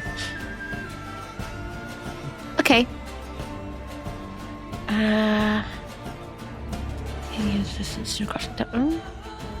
Yeah, I think I have to use my staff. Yeah. I'm gonna. She's knocked over, but then she's like gets herself up with her heartseed staff, and much like that Sailor Moon gift against Beryl at the end of season 1, you know, she points her staff up, and actually that's more like Gandalf really, and then hits it to the ground. Fuck it, I'm doing a Gandalf. You shall not pass. You are a shit cunt. And cast mass healing wound, mass healing word, which is heightened to an 8d4. This is a heightened So everyone- mass healing word. So I'll let you read it. It'd be easier. So it works the same as mass healing word, but it is heightened dice-wise to 8d4, so it's like an upcast mass healing word. So go ahead and roll 8d4. With that as well, do I still get the 6? Oh no, it's Verdant Renewal. I can't invoke it at the same time. No. You can only do one of those And give things everyone the at a effect. time. Yeah, each one is an action. That's fine. Mass healing word is. I think it's 8. I've got 2, 4, 6, 8. Will that hit everyone? I can't remember how many it goes up to. It goes up to 6. So up to 6 creatures. You can do this too. Okay. All my allies that are left. Which is less than 6, I 2, believe. 3, 5, 6. So you're gonna have to choose favorites. Everybody but one. Yeah. One person's gonna be left out. Leave out Aegis. You sure? Okay, so the Wild Ones minus Aegis plus Thrashim then. Because that's 6, isn't it? 1, 2, hang on 3, 1 4, second. 5, 1, 2, 6. 3, 4. Because I'm including Madeline as well. Well, are you including yourself? Yeah. Okay. So it would be so- Frike, Connell, Madeline, Elisich, Mr. Timey, So Thrashim. Madeline looks pretty good as well at the moment. Okay. Minus Madeline then. And So, then plus Aegis. yeah. So yeah, you can do all of you guys. So 8d4. I got 8. How does momentum work again?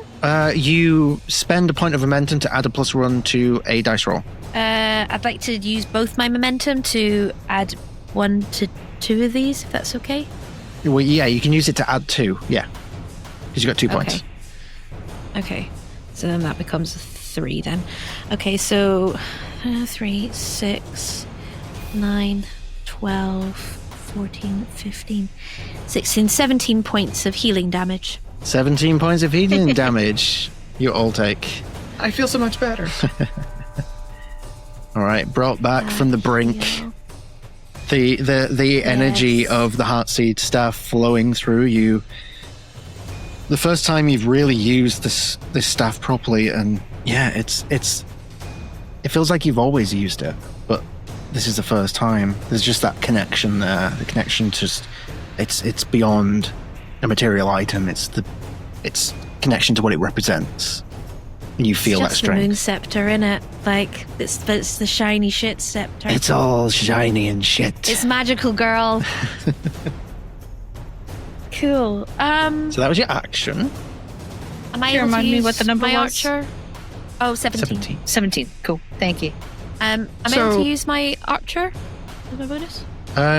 Yes, because you were already in your styrofoam, so yes, you can. Cool.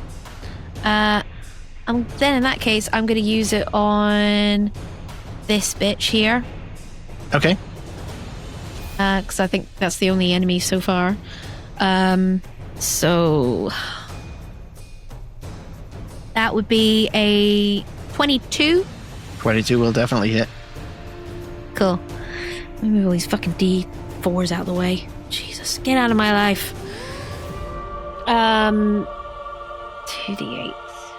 1, 2. And that'll be 10 points of radiant damage. 10 points of radiant, double to 20. Not looking good. Still up. Okay. I'm gonna stay where I am. Stay where you are. Looking shiny. All right. And shit. Finishes your turn. We've already had Mr. Timey, so top of round 4. Aelin, please roll me a d6. Okay. Pressure. 3. Have we had 3 threes on the d6s so far? We've had more than one, definitely. I have Yeah. different tables for different stages of the journey. 3 is an interesting one. You said that last time. I feel a little bad about this one, actually. So, how do I want to narrate this? Okay. Aegis, you're the first to pick this up.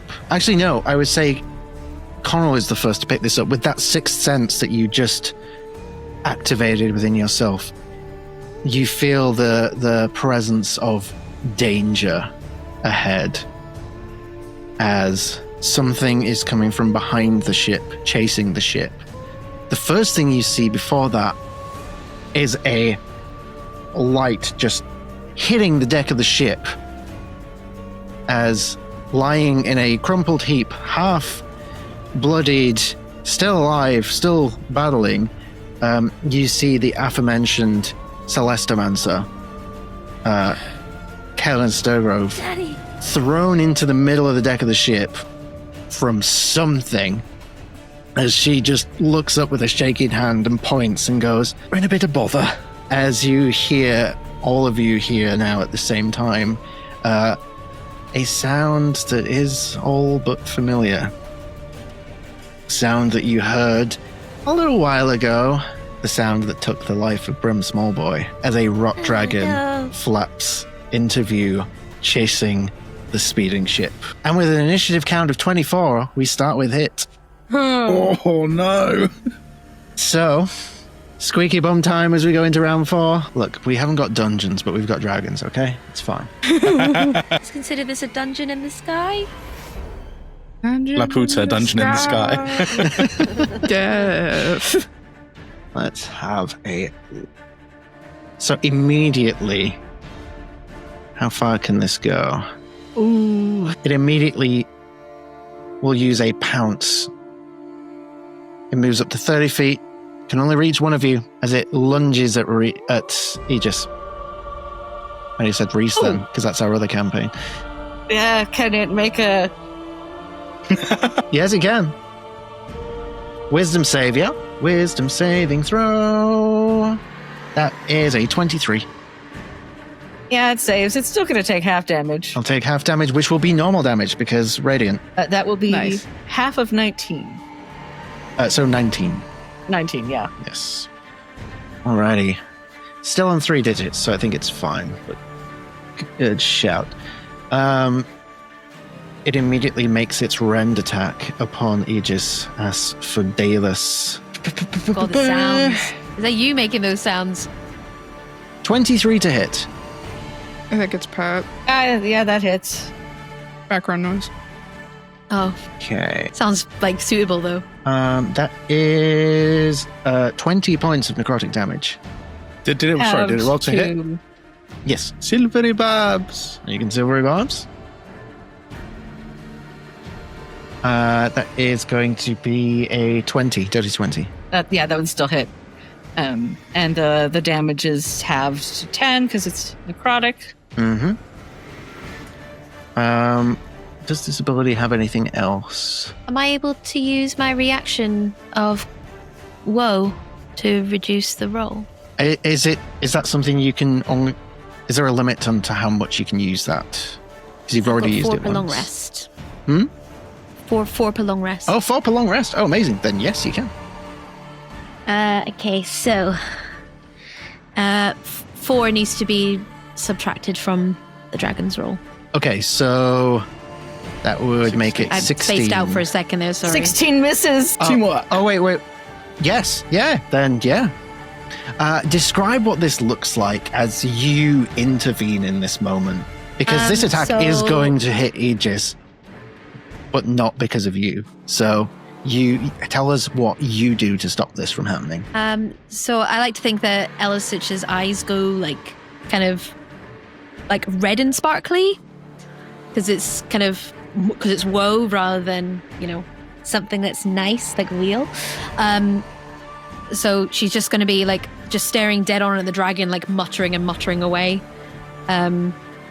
Just as for flavor, I would like to have been some sort of ethereal vines because there's always vines, but just that's what everyone else sees as she tries to stop it. Amazing. So the rock dragon does not have Aegis in its jaws, which is good, I suspect. Yeah, I expect it wouldn't like it very much. So I think that's going to do for its...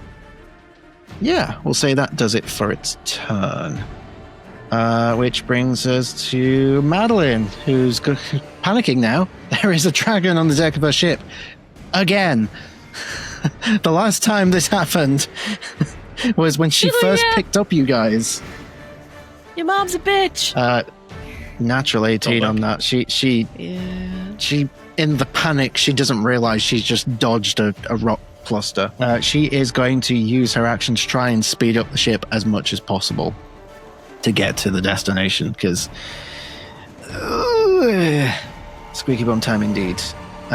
which brings us to Aegis. Please roll me a d20.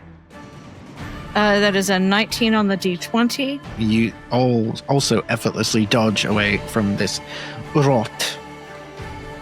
And I would like to use my action to use Healing Hands on Rhódania. So basically, the Echo's hands kind of like light up with this like fog and just kind of like pats her on the head.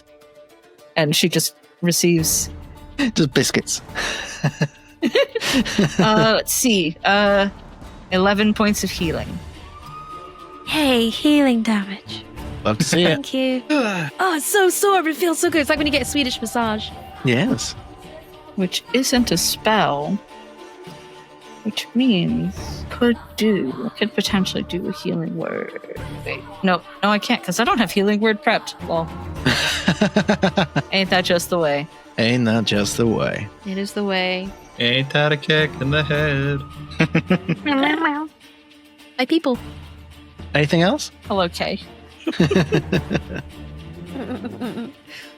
I think that is. Yep, that's all I can do. Okie dokie. Just gonna stay put because I want everybody over here to get radiantified. Party over here. Hell yes. All right, that brings us to Frike. Please roll me a d20. Okay. I'm really sorry, but when you were saying like radiant and then party over here, I was thinking of that Beauty and the Beast video of like Maurice was just raving. Is there a light? Yes, Maurice was 6. raving in here the other day. You got a 6. Okay. Oh, okay. Sorry, I'm tired. 23 points of necrotic damage, reduced to 11. Reduced to 11. 11. Okay. All right. Going for... All right. So just putting the axe away, spending a key point to do flurry of blows. No more fucking around. She's irritated. Let's go. Okay. All right, so that's 4 punches. Okay, 11 plus 6, 17 for the first. Beats the AC of 16. Oh, wait. Very nice. Wait, which one are you hitting again? The blade, the shadow blade. That AC is 17, so means it beats it. Hey, I forgot he was there. All right. Not for much longer. She's got a plan for him. Okay. Okay. I'll do all of the attacks and then the damage. Okay. So 7 plus 6, that's a 12. 11 plus 6, 17 again. 14 plus 6. So dirty 20. Okay, now here's my dumb idea. Alright. Where the hell is Stunning Strike? God, get it together, D&D Beyond. Features? Yeah, I found Class it. features.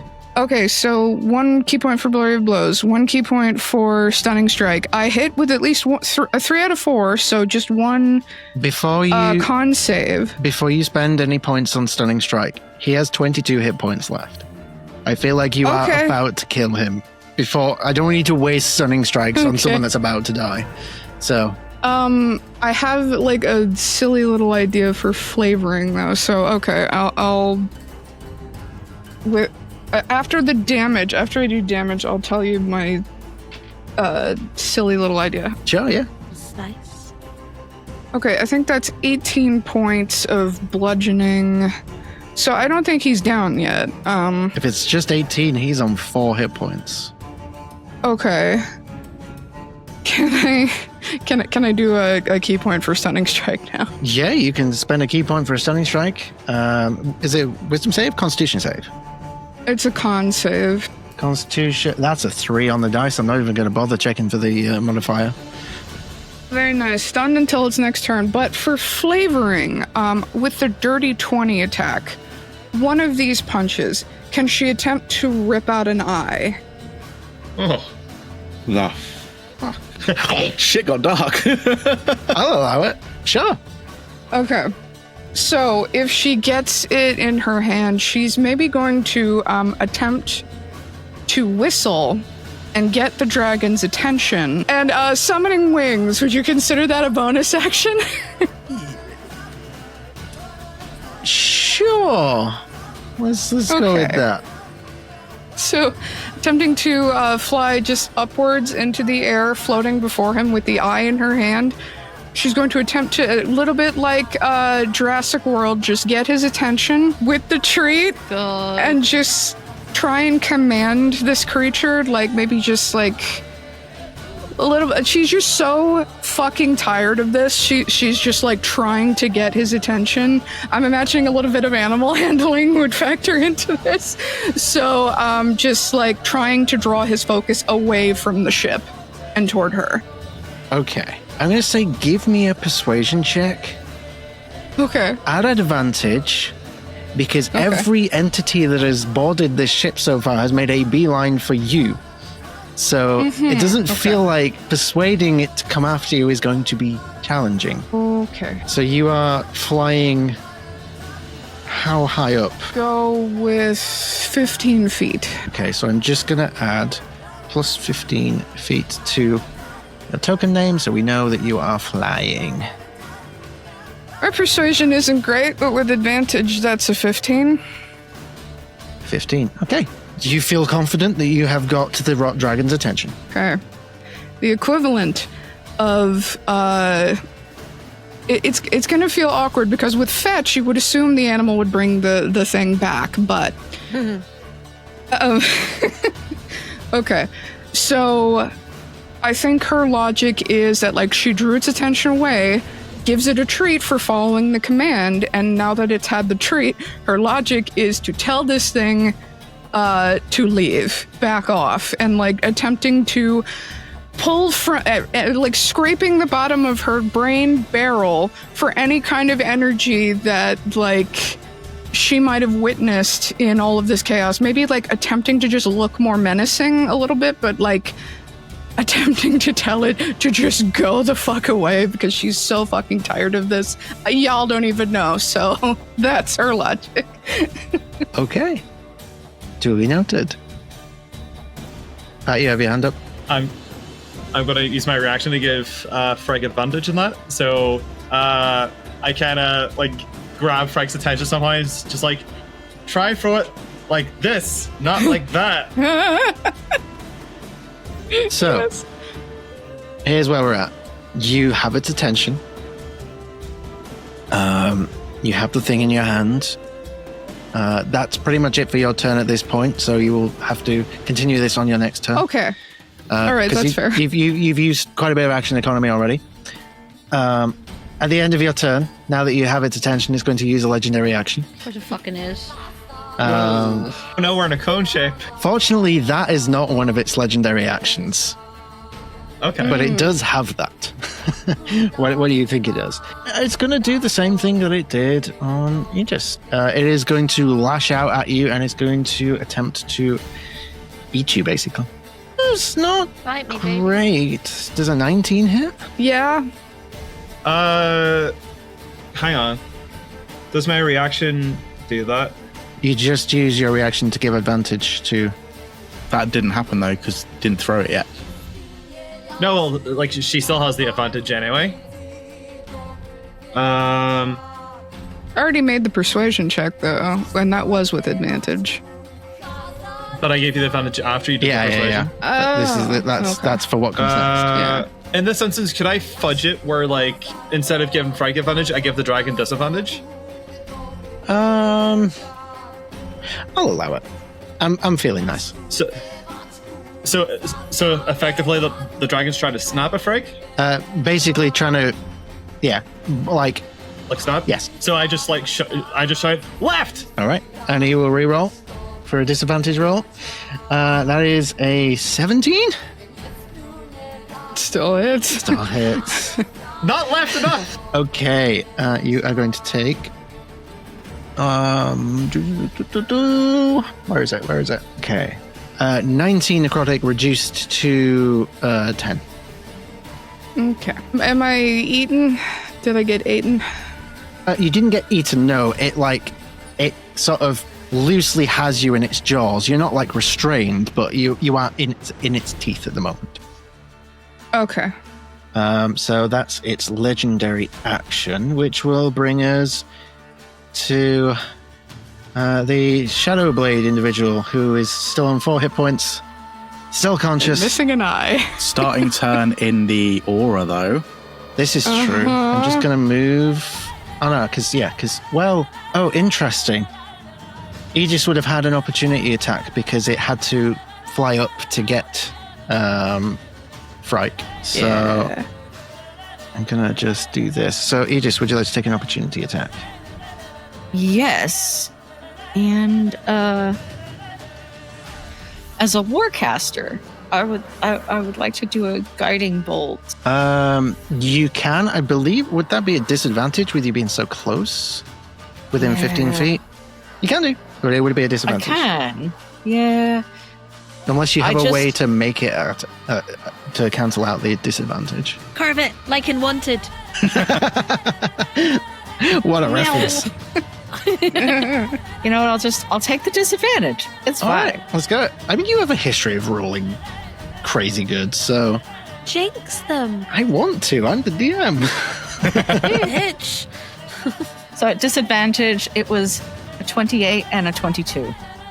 Both. No. Both would hit, so no. you succeed. So go ahead and roll your radiant damage. That is a total of 17. 17, double to 34. Radiant damage. Okie dokie. And whoever hits it next has advantage. This is the important point, yes.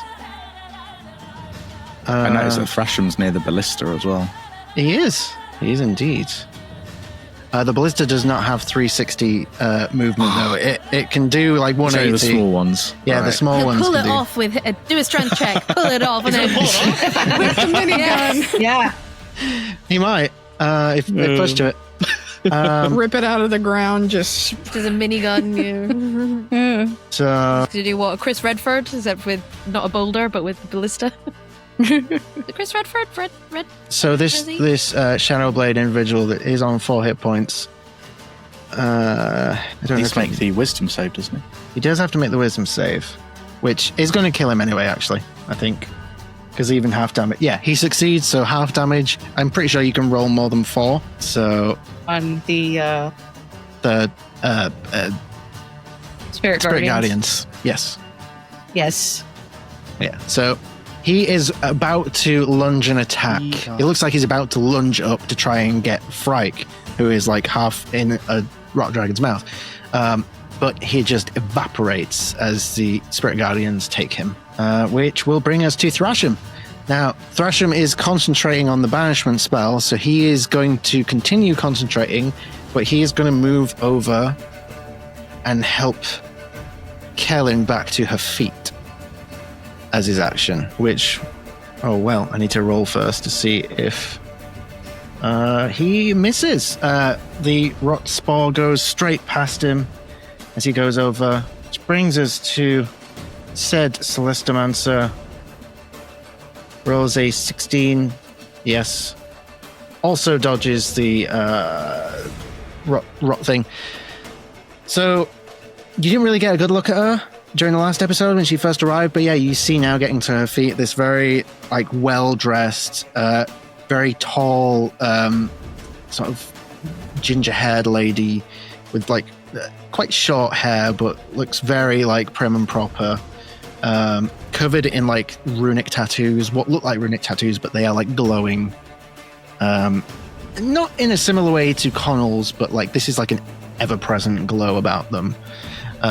Something in-tuned into her magic, as she sort of looks up at Thrasham as he helps her to her feet and goes, "Thank you, darling. Yes, this is quite a predicament. What a day. Shall we do something about this?" And he's just like, "Yeah, we should." Right. Okay. Let's do something about it then. And let me have a look. I haven't played my little wizard in this world yet. So let's do it. You know what? Let's have some fun. Frike, what weapon would you say you are wielding at the moment? Do you still have your battle axe, your vicious battle axe out? I used my fists last time, so no, I don't think. Okay, so I won't do that then. In that case, let's go for... You know what?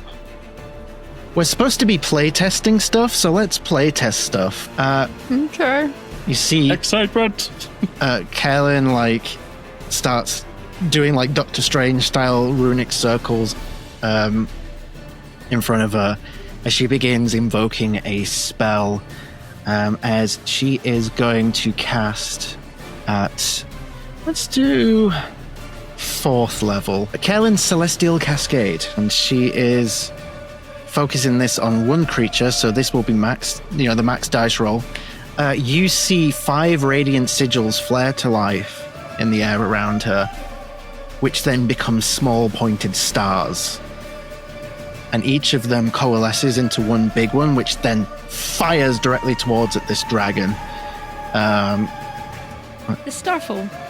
It's not Starfall. She does have Starfall. This is one of her spells that she's made. And that is going to be a dirty 20, which I believe hits. Yes, it does. I will let you guys roll. Who would like to roll me 12d6? Okay. My goodness. Hell, I've got not 12, but I can just... Here, I'll do it. It has to make a dex save, which it has just failed. So this gets extra fun. Oh, we can go. Oh, goodness. Alright, that's a total of... I rolled 9. 3 of them are 6s. Okay. Let's see. Alright, I'll open the calculator. Okay, so with 96, that's 35, so I'll roll the remaining 3. And it fell... Furious typing. Okay. Yep, okay. Okay, 35 plus 8. 43. So 43 doubled to 86 radiant damage. And because he failed the dexterity saving throw, he is blind. He is blinded. Okay. So I'm going to say he's not biting Frike anymore. As Frike, you just see immediate white light. Everything just goes white for a second. You're like, what's just happened? And then your eyes start to focus too. And you're flying in the space, your wings still out, looking, and you see this rot dragon writhing as its scales of rot burn in the radiance that now surrounds the space that you're in. As Kaelin goes, well, shit, that was good. Bet I can't do that again. Oh, I'm tired. This has been a lot. And that will do it for her turn. Out from 15 feet in the air. Right? Conal McGinnis, please roll me a d20. 17. 17, no problem at all. Bing! And it is your turn. Okay, so Connell, when a giant is... Where's the note? He is 14 feet and 4 inches tall. So you gotta get on your tippy toes. If Connell were to... What part of the dragon is Connell able to grab and try and bring down to the ship? I'd say in this state, you could probably easily grab its tail. Or Okay. maybe even its hind legs. Is there a way that I can help with a double team sort of thing? Yeah, tell me what you want to do. I mean, it might end up having to be in my next move thing, but can I invoke Verdant Renewal? And this will end up grappling. You are next in the down. initiative order, so I'll allow it. Yeah?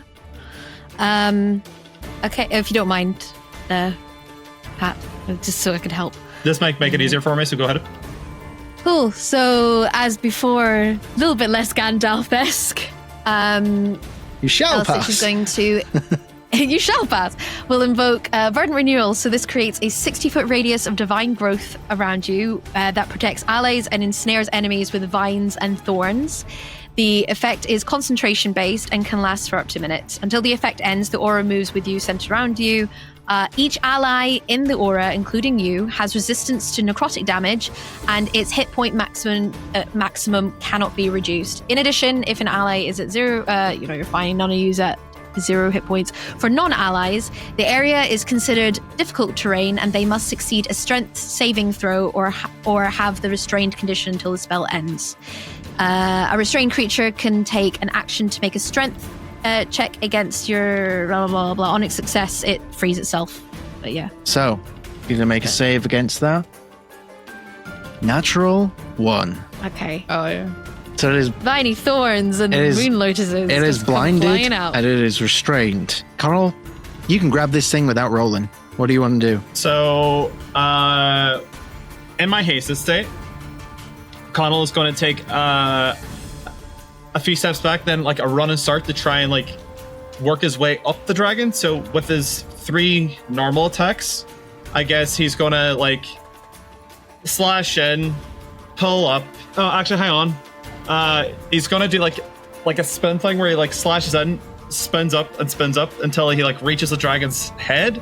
Then he's going to try and grapple its snout to keep it shut with the second wave of attacks. So, this is without advantage. Yeah? Okay. Isn't it restrained? It is restrained, yes. So, advantage. Ha ha ha. Let's fucking go. That's 19 to hit. Fully hits. Okay. So it's attack 1. 19 again for attack 2. 7 plus 9. 16 to hit. Is that right? Yeah. Yes. Beats it. Oh, okay. So 3 attacks against the dragon. Okay. 3d8. So that is 7. Let me get the calculator ready. So that is 7 plus 15. So that's 22 slashing. And then 3 for the lightning. So that is an extra plus 5. And then I fucked up with the last one. So my giant form gives me d8s instead of d6s. So I was holding back. Plus 8 plus 7. So 42 points of damage as I'm trying to like advance up this dragon. And lastly, I'm going to attempt to grapple its snout shut so this fucker can breathe its breath on my friends. That is an 18 plus 9. 27. Face. Punch your face. I'm sorry. So it's not dead. It is very nearly dead. It's just your bitch. And looking at the time, I'm going to say, if anyone wants to join in on this maneuver, I'm going to ask, Yes. Wyld Ones, how do you want to do this together? I mean, for my bonus action, because if I've already got grappled and I've still got a bunch of movement, essentially, I'm just going to fucking reel back so I can bring the dragon's head, almost like suplex style, but like no. I'm not doing a suplex. I'm just like bring the dragon's head down so its face is kind of here. It's looking out its ass so everybody can just fucking beat the shit. Can I climb up its back, do a little vine jump, and do archer at it? Because I technically used my action in my You did, early correct. shot, So yeah, I'll allow that. So can I? Yeah, you're using Yeah, your I'm just archer. gonna go. Oh shit! What have I used for that? Oh yeah, do 20 to roll. At this stage, it is going to expire anyway. So this is more a case of expire. tell me the cool thing you do to help kill this thing. So Oh, we I do can that join thing. in. Mr. Timey! Okay. Deny! So, real quick, if Connell's got his face in a headlock, then with the throat exposed, still flying 15 feet in the air, so she will just shoot forward, pull out the battle axe, and go for like a good laceration maneuver across the throat. and that'll be her contribution. Mr. Timey, seeing Frike take out the battle axe, is going to cast lightning bolt on the battle axe so it crackles with lightning as it happens. Shit. Oh my god. That's cool. That's sick. Love it. Aegis? Aegis is, since he's got the wings still active and Spirit Guardian still going, is just going to kind of fly up so that aura is well encompassing this dragon. Maximum aura. I'm just gonna sit here. And with that, the rot dragon ceases to be. It is decimated completely. Yeah. As Now you're the bitch. as the ship continues to hurl its way forward down towards the city, you can hear the battle still continuing behind you. Your allies, all the different armies, the reinforcements, everyone is still fighting in the streets of this city. But this ship is hurtling incredibly high speed right towards this citadel. You all grab the nearest bit of the ship that you can as Madeline screams, "I'm gonna fucking regret this!" And everything stops as a 9th level time stop clicks into place. Counters? No. It's like you blink and the momentum that you were feeling is gone. You almost trip. And as you look, the ship has come to a stop. You are in the courtyard of this place, this citadel, and just holding the nose of the ship is Frike's father. And that's where we'll finish for this week. He came to us. A little piece of side dialogue before the ship got to help. Connell will look at Aegis and be like, "So, do you think we could use this dragon's head as a cannon?" I mean, there's only one way to Get find out. Hell yeah. So that does it for this week's episode of the Rhódania Chronicles. Tune in next week or whenever it is we post these episodes. I don't know yet. I haven't figured out the schedule, but Next time. next In time. 3 months. Not in 3 months. Fuck that. Thank you so much. We love you all very, very much. And if there's anything else left to say, I keep questing QJs. Good night. Bye. Bye.